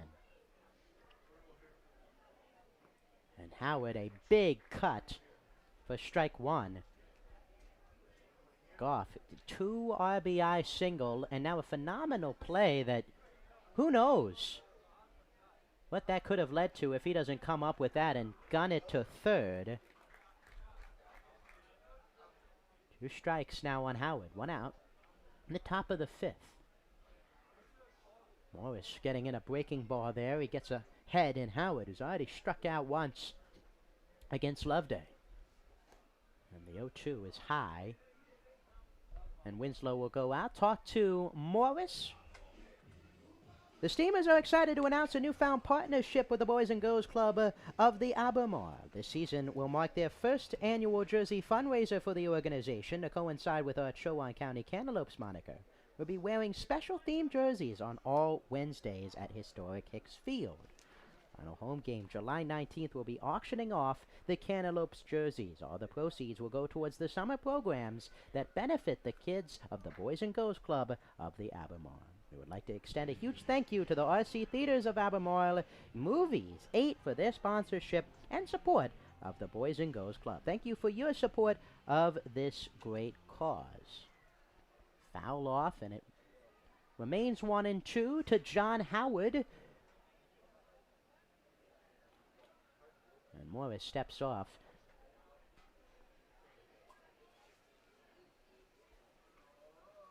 Morris. Last season with the Steamers at the plate, 5 games played, 12 appearances. A 111 average, and the 1-2 pitch is low for ball 2.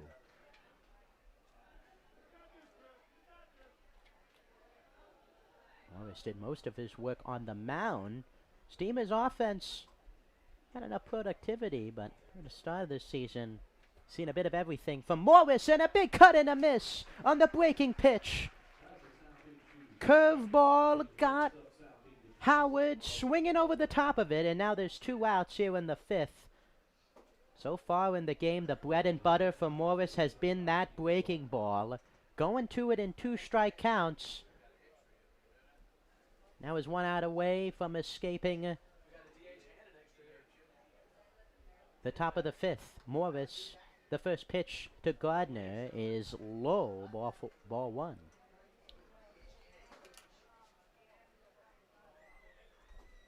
He's Gardner stepping in here in the 5th. And the 1-0 is high.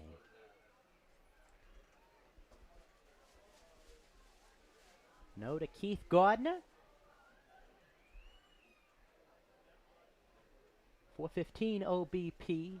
3rd in OPS for Compton State in the spring. 18 strikeouts. As Morris delivers high for ball 3, and the count drifts to 3-0 for Gardner with Bell on deck. Who's got a hit tonight for the River Bandits. Morris looking to get out of the jam. And the 3-0 is in there for a strike. Morris, alternative music fan. Talking with him the other day. You know, country down here. But alternative music, Morris, strike, throw to first, and back in there, sliding, going to 3rd on the throw over. Goes Shelton. Riddle almost got picked off. A strike in there to Gardner, and now runners on the corners and a full count pitch. 3 balls, 2 strikes, 2 outs, top of the 5th in a 6-2 ball game. Runner off. Gardner will fly to right. Halstead will have it, and he makes the catch. Morris evades damage again. We go to the bottom of the 5th. The Steamers lead it 6-2.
Welcome back, bottom half of the 5th inning. And leading off for the Steamers, 4, 5, 6, Abbott, Kirk, and Paget. Against the left-hander Brock Orender in his 2nd inning of work. First pitch to Abbott is taken high for ball 1. Abbott all the way back in the bottom of the 3rd. Seems like an eternity ago, just a few innings. RBI single put the Steamers ahead 3-2 at the time. It's now a 6-2 game, and Abbott swinging out of his shoes there for strike 1.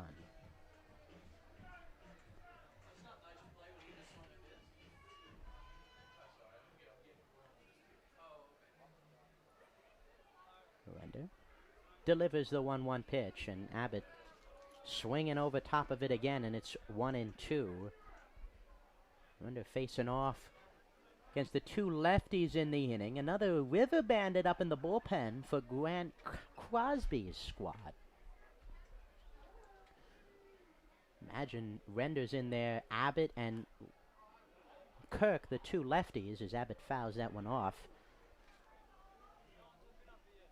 Go with the right-hander up in the pen.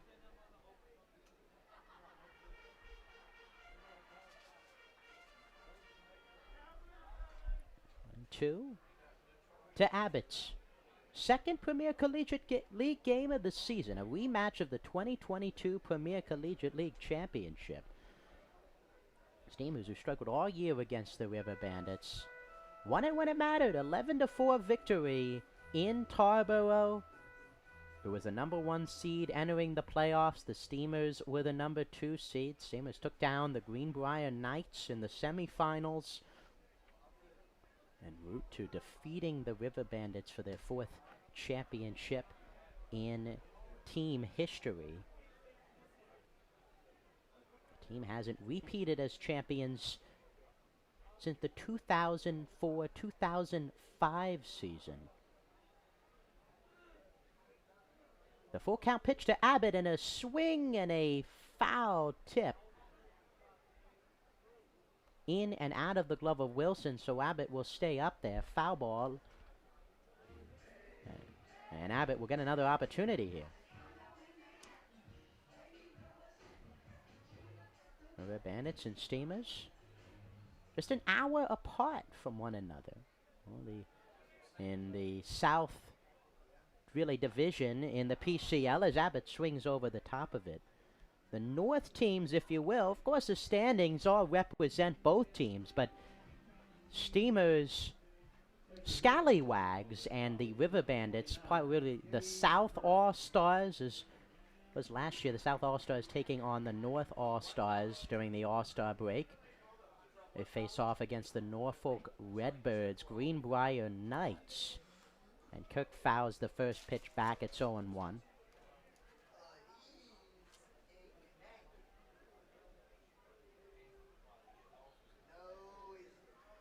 Bottom of the 5th, 6-2, Steamers in front.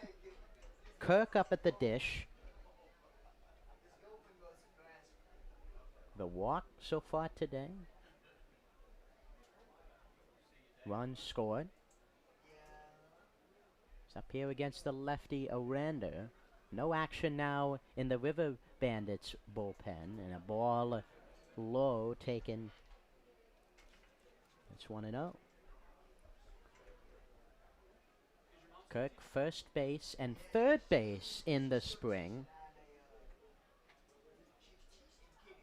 Hasn't played the field yet for the Steamers this year, and a drive to right field. Playable for Saunders, who makes the catch, 2 away. Drive to right, died out there in the right field grass. And there's 2 outs for Drift and Paget. Really, other than Goff and Winslow with the RBI hits, 2 hits in the ball game, and coming out is Grant Crosby. Talking with Orender here. Hasn't taken the ball yet. Could just be another mound visit for the Red Hot Pageant. The double in the first put the Steamers up 2-0. And then in the 4th, scoring the first run of the inning. And a new pitcher on the mound for the River Bandits. We'll be back to tell you all about it. The Steamers lead it 6-2.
Center field from North Carolina Western, number 16, Drifted Paget.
Bull foul ball.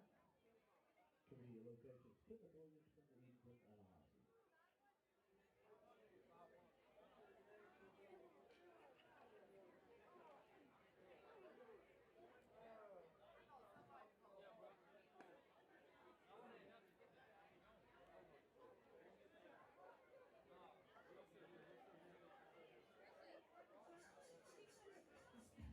Texas are excited to announce they will be hosting 2 youth baseball camps this summer.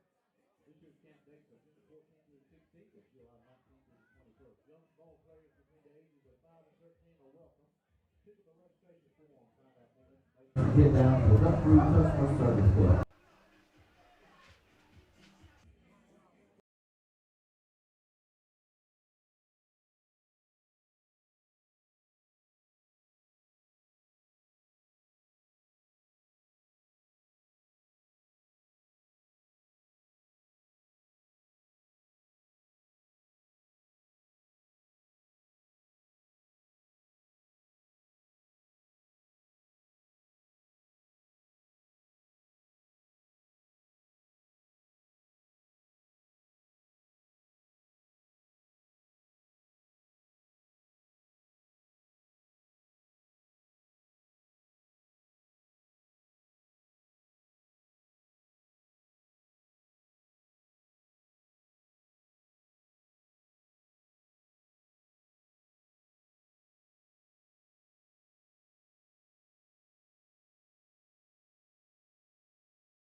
Welcome back.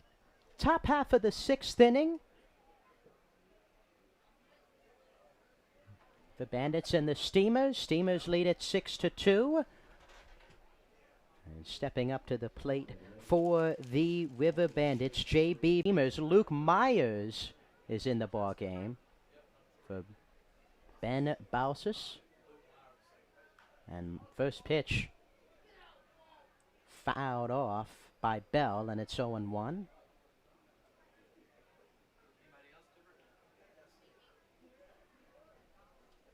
The 0-1 pitch for Morris, and it's low. Ball 1.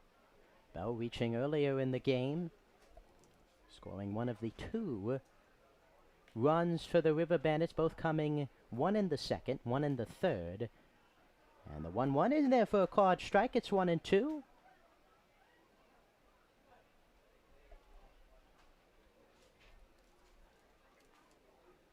Morris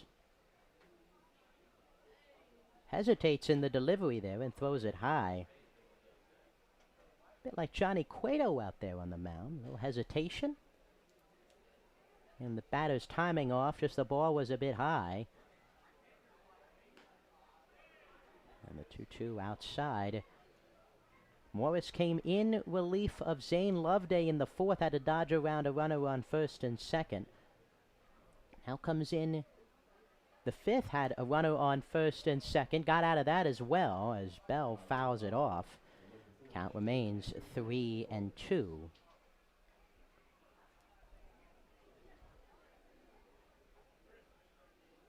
The full count pitch outside, ball 4. And after a head 1-2, Morris puts Bell on. And there'll be one on with nobody out. And Josh Wilson will come up. Is working with your propane provider a hassle? Then it's time to switch to Faro Gas. For easy and reliable service, Faro Gas offers quick delivery options, nationwide propane supply, online account tools, and a friendly team of professionals. All here to make your life simpler. Get started today with a price quote at ferrogas.com. That's FERRELLGAS.com. First pitch to Wilson is high, ball 1, 1-1 to Josh Wilson. The runner over at first. Morris delivering a foul off of Winslow. Hit him right around the leg there, the leg guard. And it goes to 1 ball and 2 strikes. Morris looking to put away Wilson after the free pass to Bell after getting ahead 1-2. Wilson in his... That one skied. Right field. Halstead drifting in. Myers gives way, and Halstead makes the catch. 1 out. And stepping in is the extra hitter, Colin Hughes. Morris faced some threats here in the last few innings, but been able to dodge around it. Phone strikes when he needs to. And the pitch outside. Count goes to 1-0.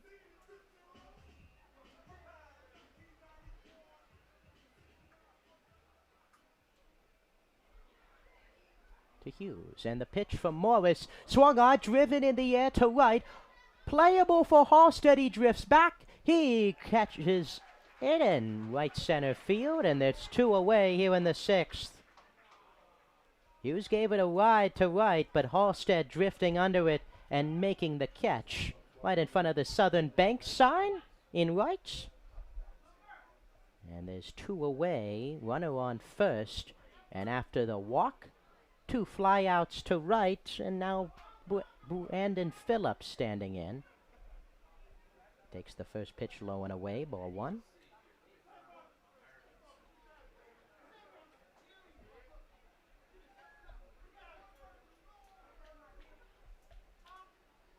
And the 1-0 on the outside half, no call. And thank you, fans, for tuning in. First home game of the season. And this season, a change in the PCL. All of the broadcasts will be at home. A few road games or non-PCL games. Drive to left center field. Paget on the run. Paget reaches up and corrals it in left center field. Catch by Paget to end the top half of the sixth. We go to the bottom of the sixth. The Steamers lead at 6-2.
Welcome back to the bottom half of the sixth inning.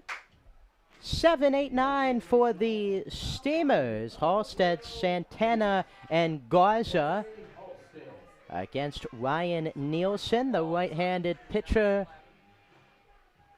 from Charleston Southern, transferred from Radford, did not play, the redshirt freshman. 32nd best right-handed pitcher and 81st coming overall out of high school. The pitch taken outside by Halstead. It's 1-0. Halstead a few catches in the top half of the sixth to help Morris get out of the jam. He's up here looking to extend the Steamers' lead. And a big cut and a miss. Halstead struck out his last time. Looking for better fortunes here against the righty Nielsen.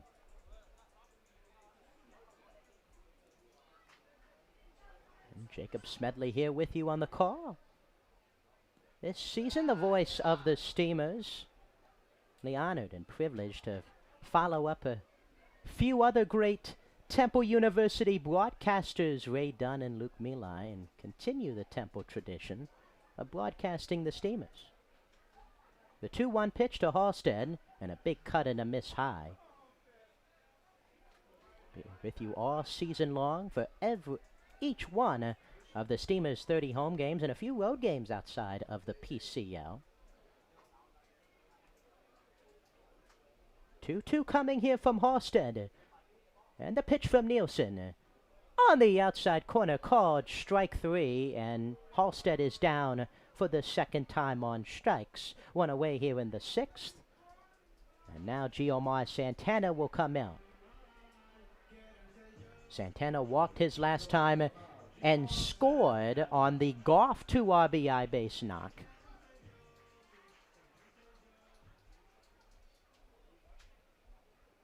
And the pitch from Nielsen. This big cut and a miss for strike 1.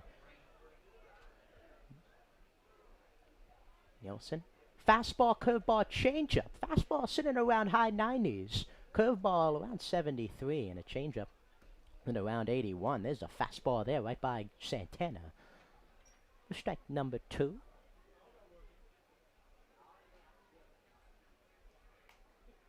Santana, Mets fan.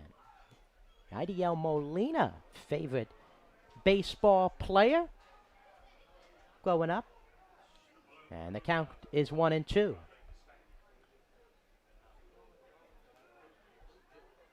And the pitch. In there for a called strike 3, and Nielsen with 2 punch-outs here at the 6th. And a high fastball from Nielsen, top of the zone, and Santana let it go by. 2 outs now. Is Ty Garza. On deck is Luke Myers. We're unsure what happened to Ben Bauses, who exited the game. He started the game at second base for the Steamers as the pitch is in there to Garza, top of the 6th. Myers out at second. He started last night's game against the Scallywags, but coming off the bench tonight. And check over to first. No swing from Garza. Went down on strikes. His last time with runners on. 1-1. And it's high.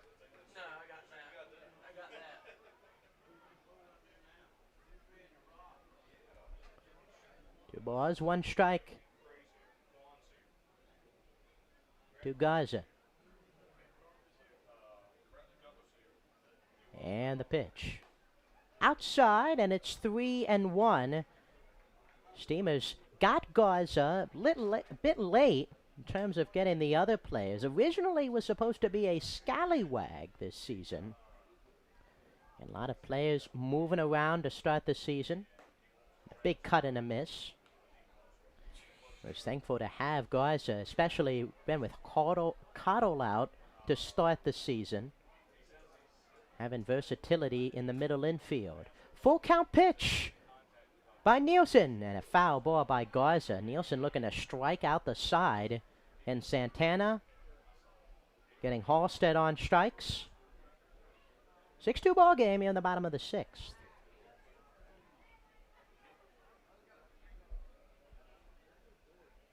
Full count pitch coming from Nielsen. On the outside corner, strike 3, and Nielsen strikes out the side. We're going to the top of the 7th. The Steamers lead it 6-2.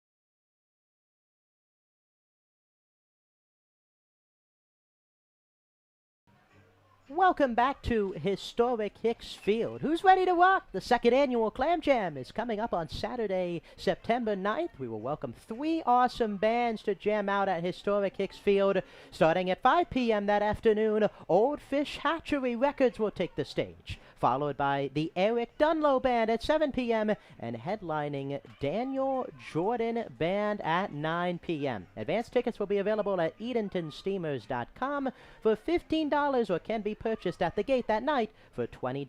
Bring your lawn chair and take the field for the rocking event. Numerous food and beverage options will be available all night. We hope to see you there. Top half of the 7th inning here. Chris Morris out there for his 3rd inning. He got 2 outs at the end of the 4th, so 3 2/3.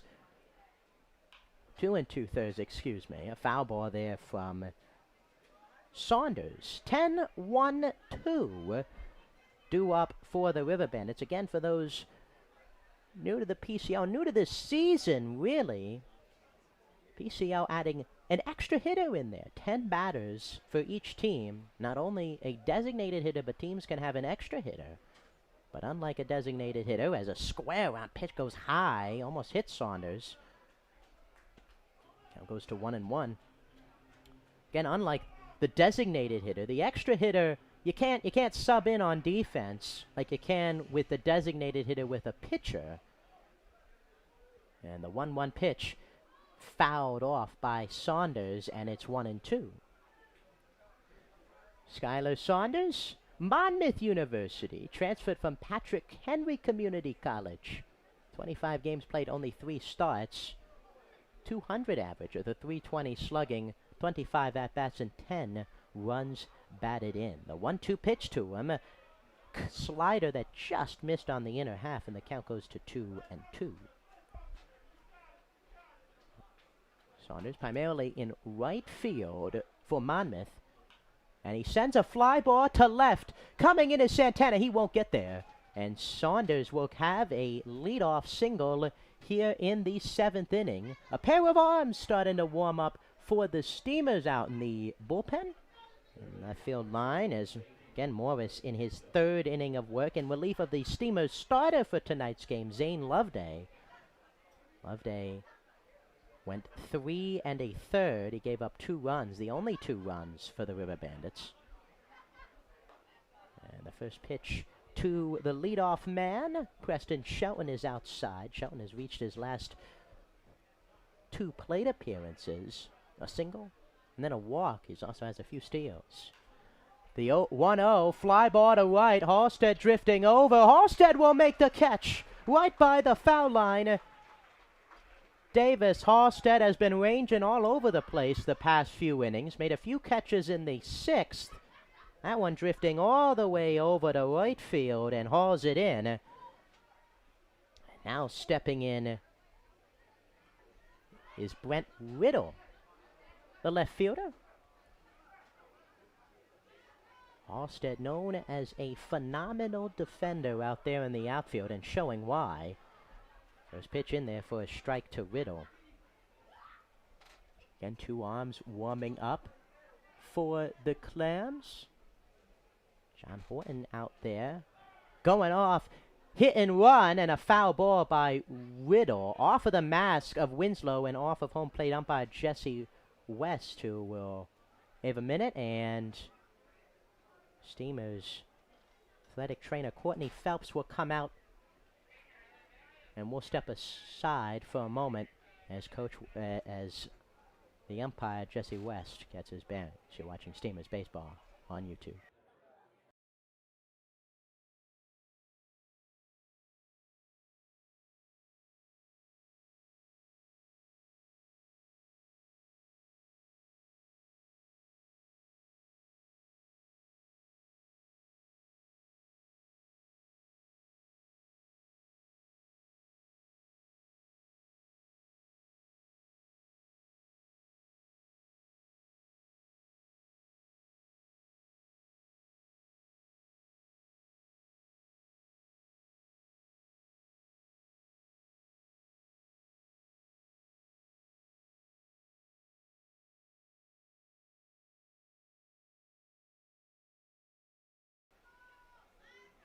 Welcome back. Everything seems to be okay with umpire Jesse Wentz.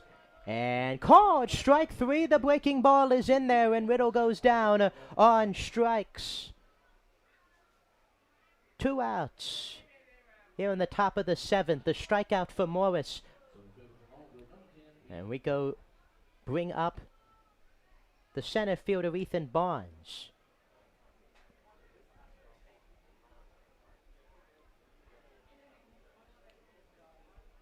And the first pitch to Barnes, big cut and a miss, and it's 0-1.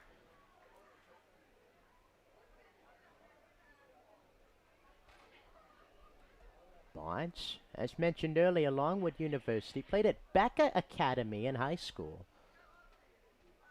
Off and running, Sanders, and he will get in there. Another stolen base by the River Bandits. And it's 1-1 now to Barnes. Well, the Steamers worked on that in practice a few days ago. Drills throwing to second, throwing home, and River Bandits have put those drills to work here tonight with another stolen base. And now a runner in scoring position for Barnes, and the 1-1 pitch is in there for a strike. Morris, each inning he's pitched, has been at least a runner on first. 3 of the 4 innings, there's been a runner on second, including the one he came into. And the 1-2 pitch inside 2-2.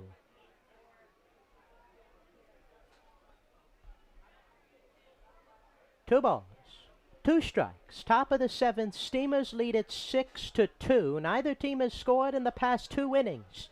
River Bandits looking to change their fortunes. And the pitch swing and a miss. He struck him out. Morris, the breaking ball, gets Barnes. We go to the bottom of the 7th. The Steamers coming up.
Stepping up here in the bottom half of the 7th is Luke Myers.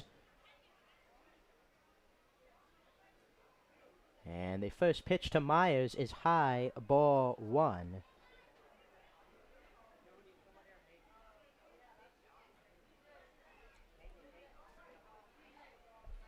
1-0 the count to Luke Myers. Last night, a few RBIs for Myers in the win against the Scallywags. He takes that one high, ball 1. And a stoppage here. Going to check on Jesse West, who's been taking a little bit of a beating here the past few innings. The foul ball off of him, and then it gets hit again on the high pitch as the pitch goes by Wilson. The umpires convene. The intern athletic trainer Zach coming up to try and help him out, and looks like we're gonna get a stoppage here. We'll be right back to break it all down for you.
Welcome back.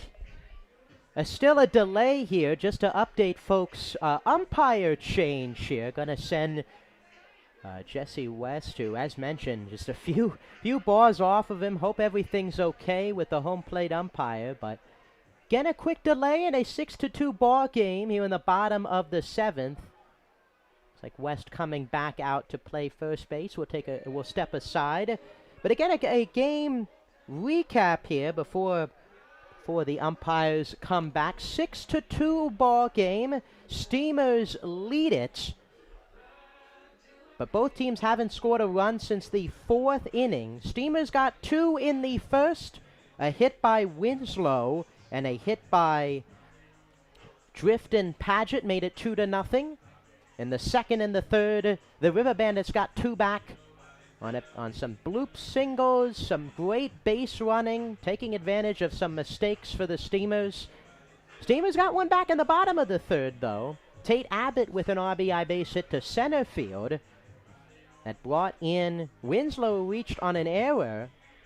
And then the Steamers, the last runs of the ball game came in the 4th inning, bottom of the 4th to be exact, on the RBI, 2 RBI single by Ryan Goff, a pass ball, scored another run. And the pitching for the Steamers. Zane Loveday went the first 3 1/3. He gave up the 2 runs. He gave up 4 hits as well. Walked 4. But Chris Morris has come in and been dominant. Hasn't allowed a run. Dipped and dodged through some traffic. But other than that, it has been a rough outing for the River Bandits offensively. They've been getting base runners. Running the bases well, but just have not put any runs across. We'll step aside as play still delayed and the umpire change.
Again, welcome back to Historic Hicks Field. Again, for anyone watching the game, again, we are in a umpire delay. I mean, what a start for the Steamers season, if you will. Breaking it all down. You have a fog delay that turned into a card game last night, and then a umpire delay. No rain delays here, folks. Going with the other delays the past few nights. And we're still in the umpire delay. Bottom of the second inning. In what has been a game that the Steamers have led. They haven't trailed in this ball game. 6-2. Steamers baseball. Every year, the Steamers are proud to have the opportunity to raise money for the Jim Catfish Hunter ALS Foundation. On Saturday, July 15th, the Steamers will wear special themed jerseys that will be auctioned off during the game. Proceeds will go towards the fight to strike out ALS. Catfish Hunter is an MLB Hall of Fame pitcher that lived just a short distance from historic Hicks Field and was even a host family for the Steamers organization in its inaugural year. Fortunately, he lost his battle with ALS over 20 years ago. The Steamers will continue to carry on his legacy and will do their part to strike out ALS. Thank you for your support of this great cause. And again tonight, fireworks at the ballpark after the game, and we've certainly seen fireworks on the field. 6 runs for the Steamers on 6 hits. 6 hits for both sides. 2 runs, 6 hits, 1 error for the River Bandits. 6 runs on 6 hits for the Steamers. Just a little after 9:30 here on the East Coast. Thank you again for joining me. Jacob Smedley here, the 2023 voice of your Edenton Steamers. Been a pleasure so far being around the players, many of whom are getting in to Edenton less than a week ago. About 3 or 4 practices before action has gotten underway here. And some of these guys local to the area, but others traveling as far as California, Puerto Rico, to be here and represent the boys of summer in Edenton. The matchups between the River Bandits and the Steamers, they've been close at times, but other games like the Steamers in the championship game, one-sided 7-run win, 11-4. This game, similar, 4-run difference, but definitely within reach with a few innings left. Again, for those tuning in, an umpire delay, a few foul balls off of home plate umpire Jesse West. We're in at about a 10-minute delay here as the umpire's set to change. The PCL home opener for the Steamers, who took down the Outer Banks Scallywags last night by a score of 10-1. The man coming up, Ryan Goff. Really, Steamers hitter of the first few games. Each week we'll do a hitter of the week for the Steamers, and Goff well on his way. 5 RBIs. He had 3 in a 3-run double in last night's ball game, and 2 RBIs here tonight on a single. Trainers coming out in left field.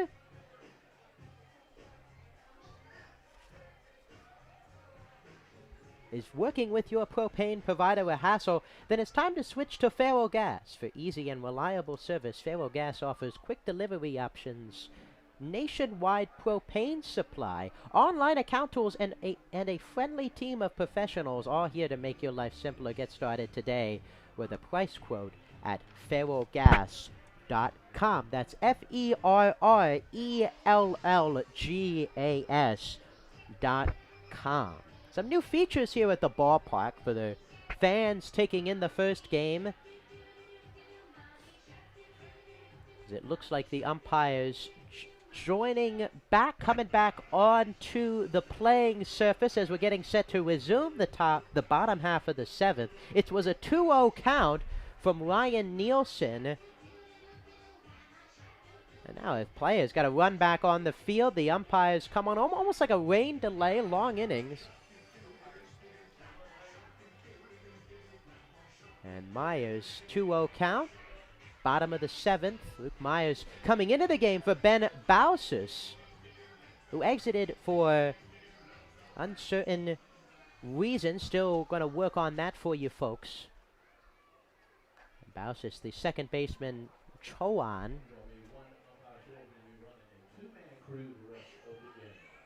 Two-man crew the rest of the way, hoping a quick recovery for Jesse West. Had a foul ball taken off of him. Those foul balls up to the head or neck area. No good sign. Not too much padding up there for the umps. You got the pad on the chest pad, but up around that head and neck area. Balls can get up there, and a few catching West and causing a delay, but warm-ups continue. Two-man crew the rest of the game. Stevens and Hodling will be in there. And bottom of the 7th here, Myers will resume and promptly giving Ryan Nielsen some warm-up pitches. Ryan Nielsen out of the pen, the third arm out of the River Bandits pen tonight. Started with the right-hander Camden Martindale, who went the first 3 1/3 in similar fashion to Loveday. He gave up 2 earned runs, 3 runs in total. 1 went unearned. Had a few strikeouts left, and then came in. Brock Aranda came in, and the Steamers took advantage in the bottom of the 4th, capitalizing for 3, a wild pitch, and then a 2 RBI hit. But ever since, it's been Nielsen who's struck out 3. And looks like play will get underway here in just a moment. And thank you everyone for joining in the Steamers home opener. Jacob Smedley, Shear's voice of the Steamers. As mentioned earlier, honor to be calling games for the 4-time champs, 2022 PCL champ, Edenton Steamers, following the likes of Luke Mealy, Ray Dunn, Trick Foster as well, doing phenomenal jobs in the past few years. And following it up here in 2023. Two-man crew the rest of the way. Odling and Stevens will man the field as we get set 2-0 count to Luke Myers. Second baseman from the University of Maryland Eastern Shore will step back in. And Myers mentioned earlier, he had 2 RBIs in the game yesterday. Worked an 8-pitch walk against his college teammate, Porter Brady, for the Scallywags. Reached, and then he also got a fly-out RBI, a sac fly. And the third pitch to Myers. Been a handful of minutes since the second and third pitches, but it's now a 3-0 count. And the 3-0 in there for a strike. Myers was ready to toss the bat to the dugout.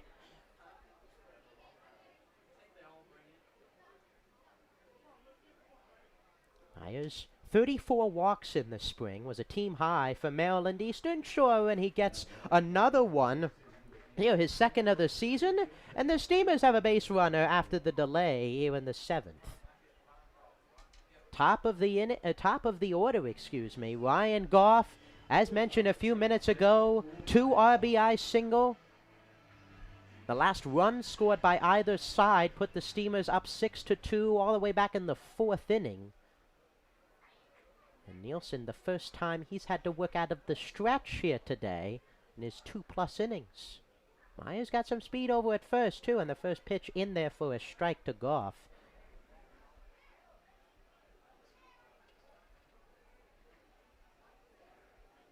Goff, high school teammates with Steamer Nate Paulson, both Bridgeport, West Virginia natives, and Goff skies it high in the air, and that'll get out of play. It's 0-2. Played high school ball together, travel ball together in Bridgeport, both going separate ways in college, but reuniting this season with the Steamers.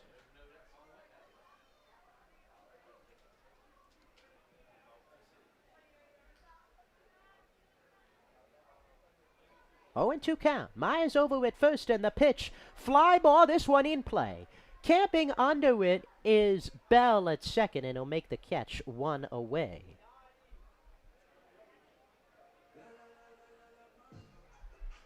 Now batting for the Steamers, Tyler Overitis.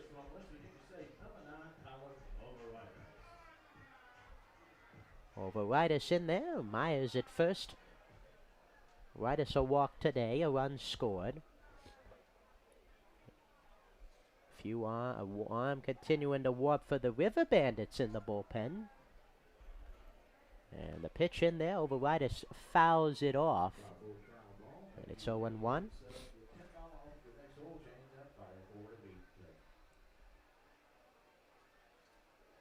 Overitis third for the Yellow Jackets in OPS with a 922 OPS, 48 hits, 6 doubles, 6 home runs. And that one gets past Wilson, and up to second goes Myers.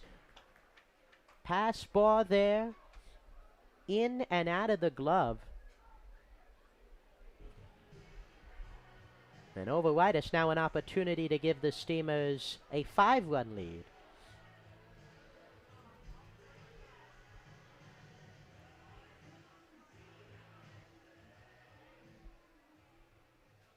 One and one the count to Tyler Overitis, the catcher from West Virginia State University in his first season with the Steamers. 1-1. Fly ball to left, sending Saunders back, and he's at the warning track. He's going to make the catch. Going from second to third is Myers, and he'll get there. Overitis gave it a drive, but just kept in. Right in front of the Jimbo Jumbo's sign out there in right field. And now a runner at third for Macon Winslow. We go all the way back to the first inning. An RBI base hit to left. At the time, was the first run of the ball game. And now Winslow looking to perhaps add to the 9th total tally. And he takes the first pitch high and outside.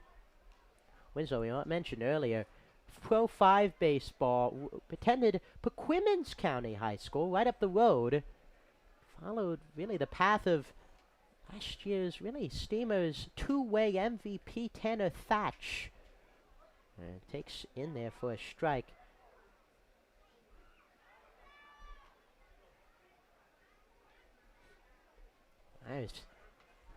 And we got Mighty Mouse over at third base. 1-1 pitch is fouled off from Winslow. 1-2 the count to make it Winslow. Mentioned Tanner Thatch, what he was able to do on the mound. Now at UNC Wilmington. Playing phenomenal baseball for UNC, and Winslow looking to have the same success. Winslow drives it to right field. Saunders will venture over, and he will make the catch. Steamers strand 1. We go to the 8th. They lead it 6-2.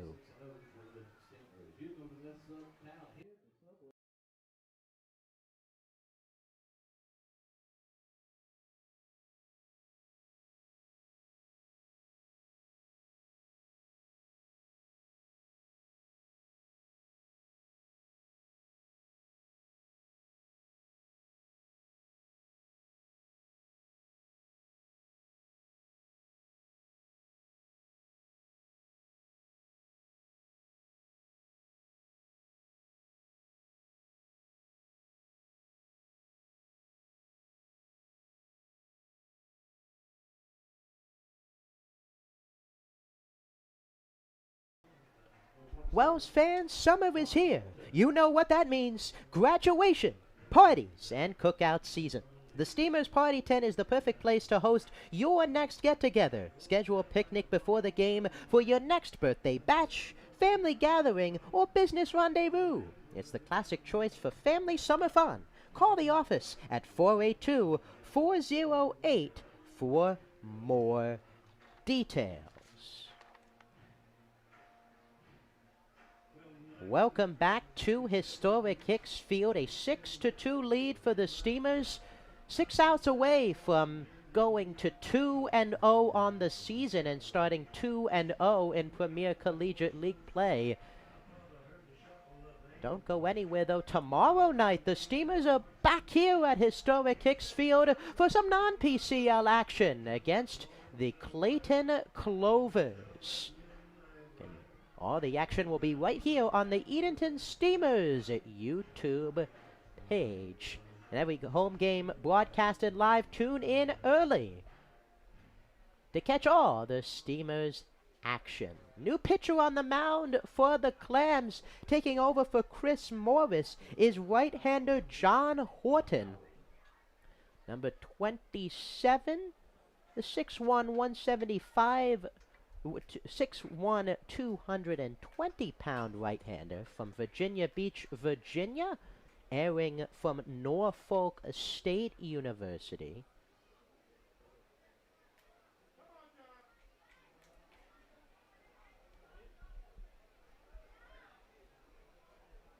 Few alumni Steamers in the building, tonight.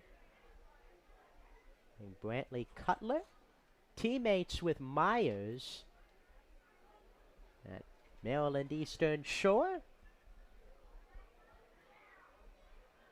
And the 1-0 is swung on and missed.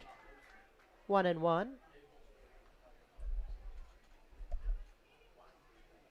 Horton, 19 appearances, an 8.47 ERA, 0-4 for Norfolk State in the spring, and the count goes to 1-2. 4-5-6, Howard, Gardner, and Bell for the River Bandits against Horton. Again, Horton, 26 strikeouts. You got to save 34 appearances. Breaking ball just missed.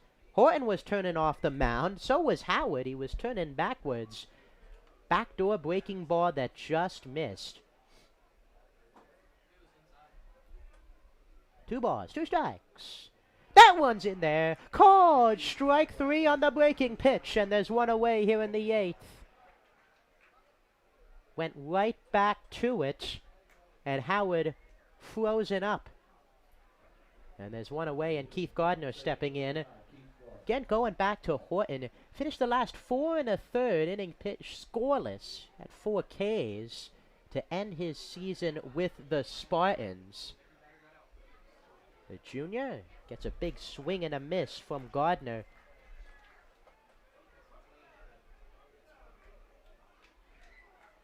Horton, big Giants fan. Giants, Orioles. Fandom there.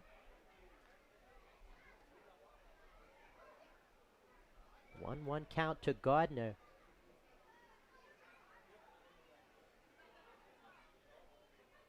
Nickname Bubba, John Horton.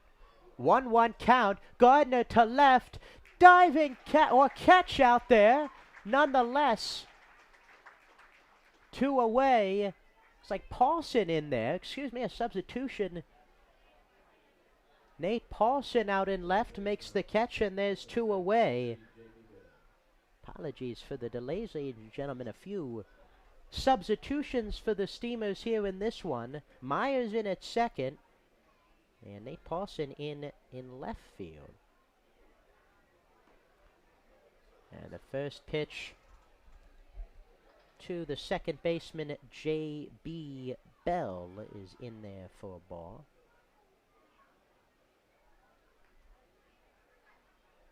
And the 1-0 pitch is outside, 2-0. A few substitutions made here from Coach Justin Hill in his second season with the Steamers. Won the championship last season, a 27-11 regular season. Coached at Currituck County High School. It's now 3-0 to Bell.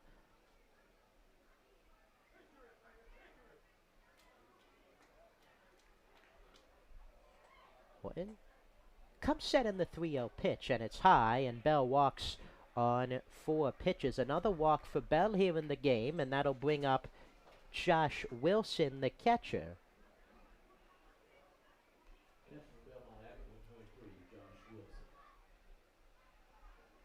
Wilson from Belmont Abbey.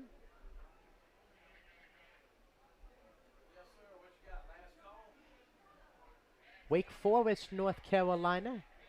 Play in the spring, but at high school, 42 games played, 254 average, 31 hits, 12 runs batted in for Wilson. And the first pitch to him is in there for a called strike.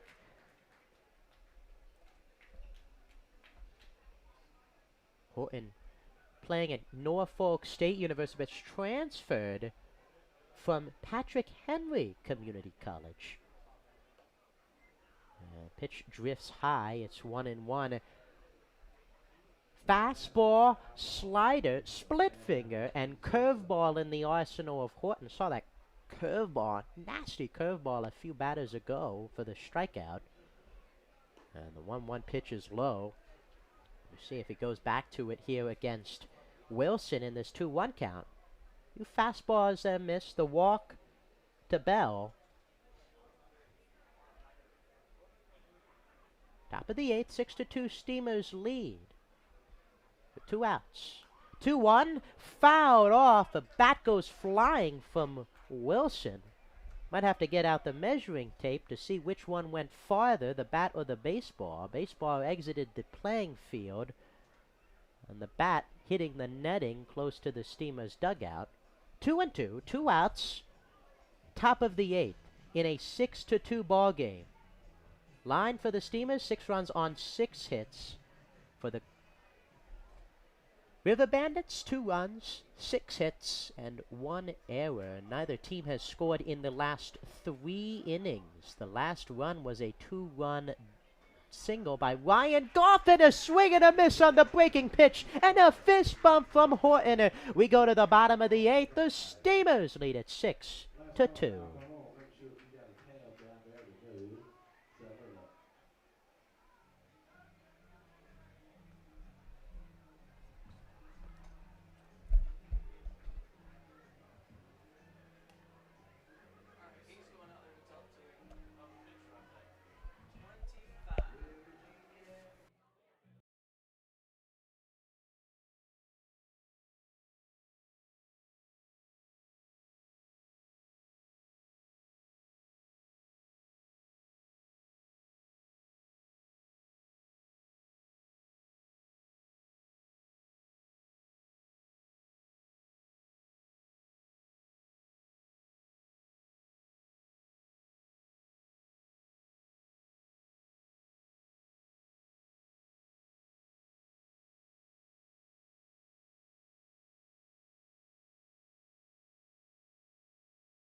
The Albemarle Area United Way is a nonprofit organization that improves residents' lives in 9 counties throughout northeastern North Carolina. This year, the Steamers have partnered up with the United Way and are looking forward to helping raise money for their services. On Sunday, July 2nd, the Steamers will be wearing specially themed patriotic jerseys for their game. The jerseys will be auctioned off during the game, and all proceeds will go back to the Albemarle Area United Way. If you would like to have one of these special one-of-a-kind jerseys, be sure to be here that night and support a good cause. A huge thank you to H2OBX Water Park for making this night possible for the Albemarle Area United United Way. Welcome back to the ball game here at historic Hicks Field, bottom of the 8th inning, 6-2 Steamers lead. A new pitcher on the mound for the River Bandits. It'll be number 25, right-hander Jay Bullock from Mount Olive, the junior right-hander. Bullock so far, first appearance of the season. Mount Olive in the spring, 13 appearances, 1 game started, 1-2 with 27 innings pitched, a 4.33 ERA, and 26 strikeouts. And he'll face the heart of the Steamers order and Tate Abbott coming up. The Steamers' first baseman, Abbott, Kirk, and Paget due up. Bottom of the 8th against the new right-hander Bullock. It's the 4th pitcher to be used by the River Bandits in this ball game. In the second game of the PCL season. And the first pitch to Abbott is swung on and fouled out of play. 0-1 the count.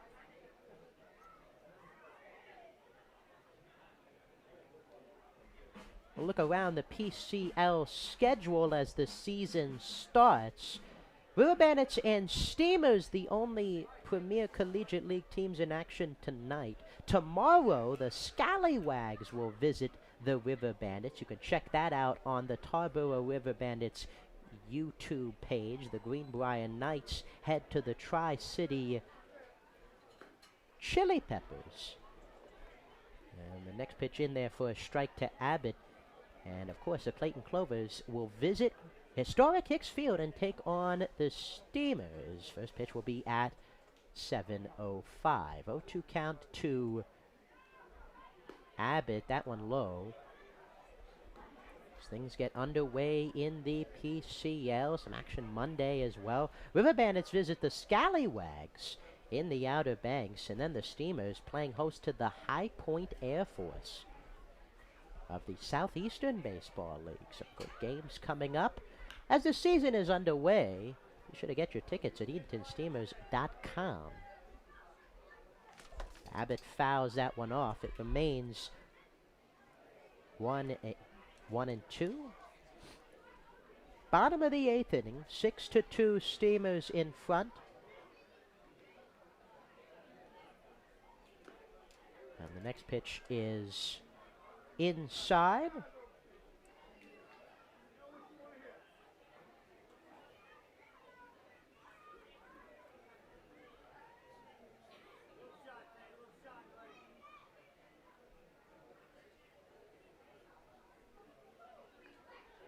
The 2-2 pitch floats in there for a called strike 3, and there's one away here in the 8th.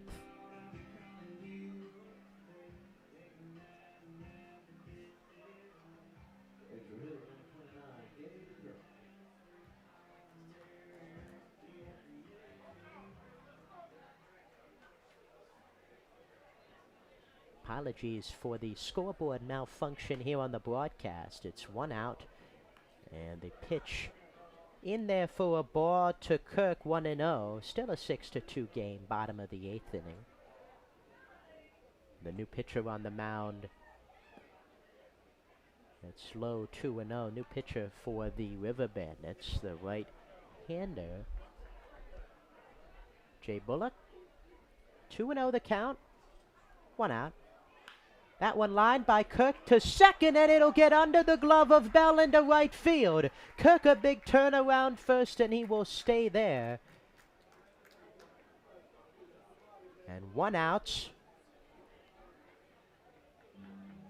And a runner at first. 1 out, 1 on, and a pitch runner coming in for Kirk Ryan Kay is going to pitch run for Cook. The third substitution made by Coach Hill. Fist bumps all around for Kay, who exits as the extra hitter.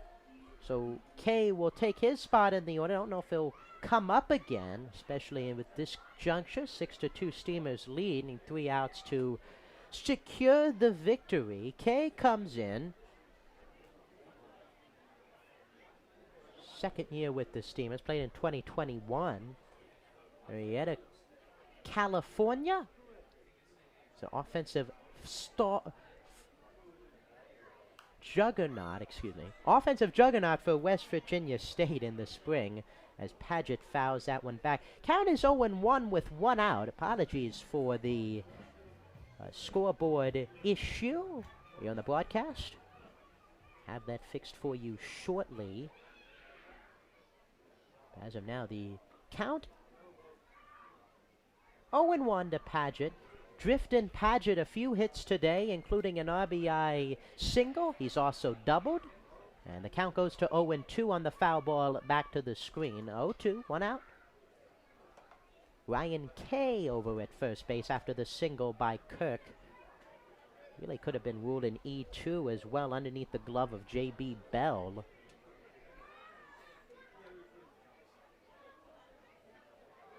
And the pitch from Bullock. Curveball gets in the dirt, stopped by Wilson. Again, going on Paget. It's just a phenomenal start to the season as well. The Rocky Mount, North Carolina native, 6', 185.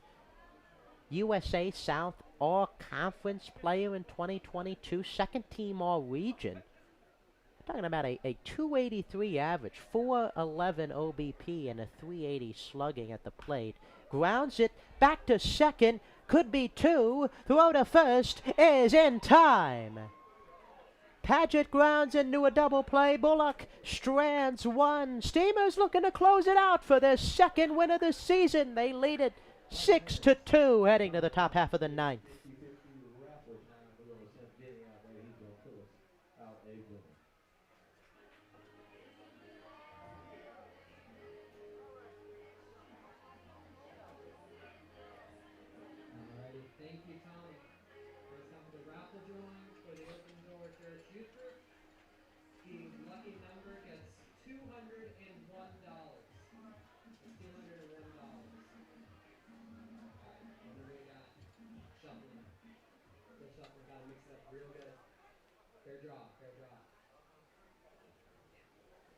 The winning number is 987575. That's 987575. Please bring your ticket to the Duck Crew customer service desk and the deputy will grab it. Take it away, Tommy. Thank you to Edenton Church for serving the players a delicious post-game meal all summer long. Thank you, Edenton Church, for your generous support of the Steamers.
Welcome back to historic Hicks Field. A few substitutions to make note of as we enter the top half of the ninth inning. Steamers 3 outs away from closing out the River Bandits and securing their second win of the season. New pitcher on the mound, right-hander Cole Taylor, just got into town at 5 p.m. this afternoon from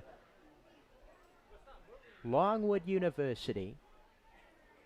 And his first delivery is outside. Bottom of the order, Hughes, Phillips, and Saunders.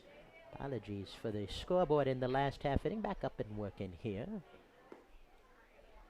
And the 1-0 is low. Kay remains in the ball game as the extra hitter as well for Kirk after pitch running for him in the bottom of the 8th. The 2-0. Line drive foul down the first base line. 2-1.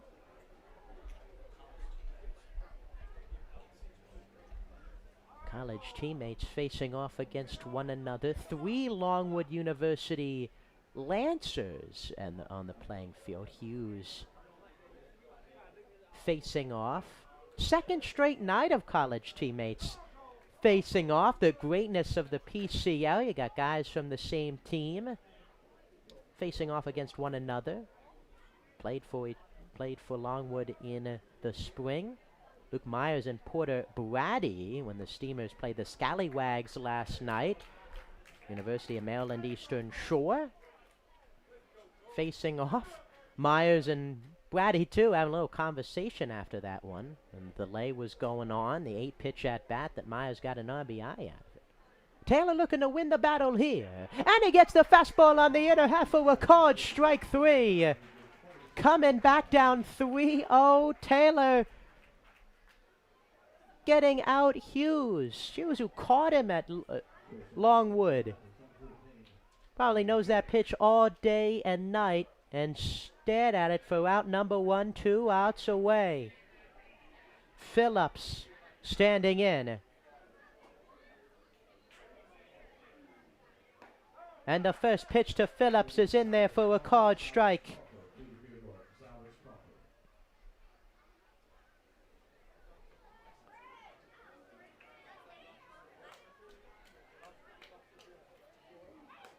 Swing and a miss. Strike 2 to Phillips. 0-2 the count. 1 out here in the ninth. 6-2 Steamers in front. Have held a lead of 4 for nearly 5 innings now. Grounded to second. Myers has it. Myers to first. And there's 2 away. 2 outs in the ninth. 1 out away for the Steamers' second win of the season. And now up to bat is the right fielder, Skylar Sanders. Skylar Saunders, excuse me. Who represents the final out for the River Bandits. The Steamers' relief pitching, unbelievable. Hasn't given up a run in 5 innings, 5 2/3 as that ball drifts in. Loveday gave up 2 runs, 1 in the second, 1 in the third. Morris, Horton, and now Taylor have been dominant as the 1-0 pitch drifts high.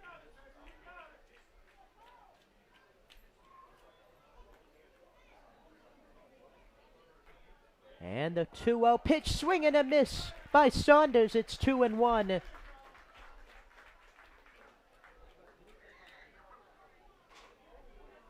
Taylor from Watchus, North Carolina. The 2-1. Fly ball down the foul line. Going to get it. Buzz Myers, and he makes the catch. And the ball game is over. Put the W in the books. The Clams move to 2-0 on the young season and take down the rival River Bandits, 6-2 in 9 innings. 6 runs in the first 4 innings, and the Steamers bullpen getting it done. 5 2/3 scoreless fronted by Morris, fronted by Horton, and then securing the W is Cole Taylor. The steamer of the game goes to Ryan Goff, who had a 2 RBI single the last Steamers run back in the 4th inning. The Steamers move to 2-0, 2-0 in PCL play, and the River Bandits fall to 1-1 and lose their first game in the PCL. Steamers will be back at it tomorrow night. We'll be right back to wrap things up.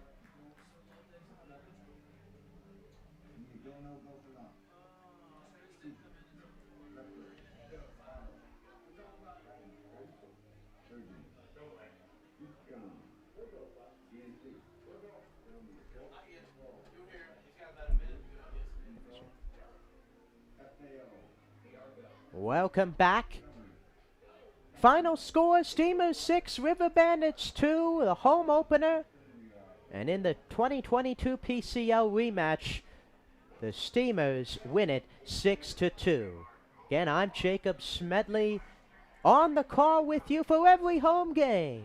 Thank you so much for listening. The next Steamers game tomorrow night against the Clayton Clovers right here on YouTube. First pitch 7 o'clock as the Steamers look to go 3-0. Again, thank you everyone for watching. Full steam ahead and roll Clam.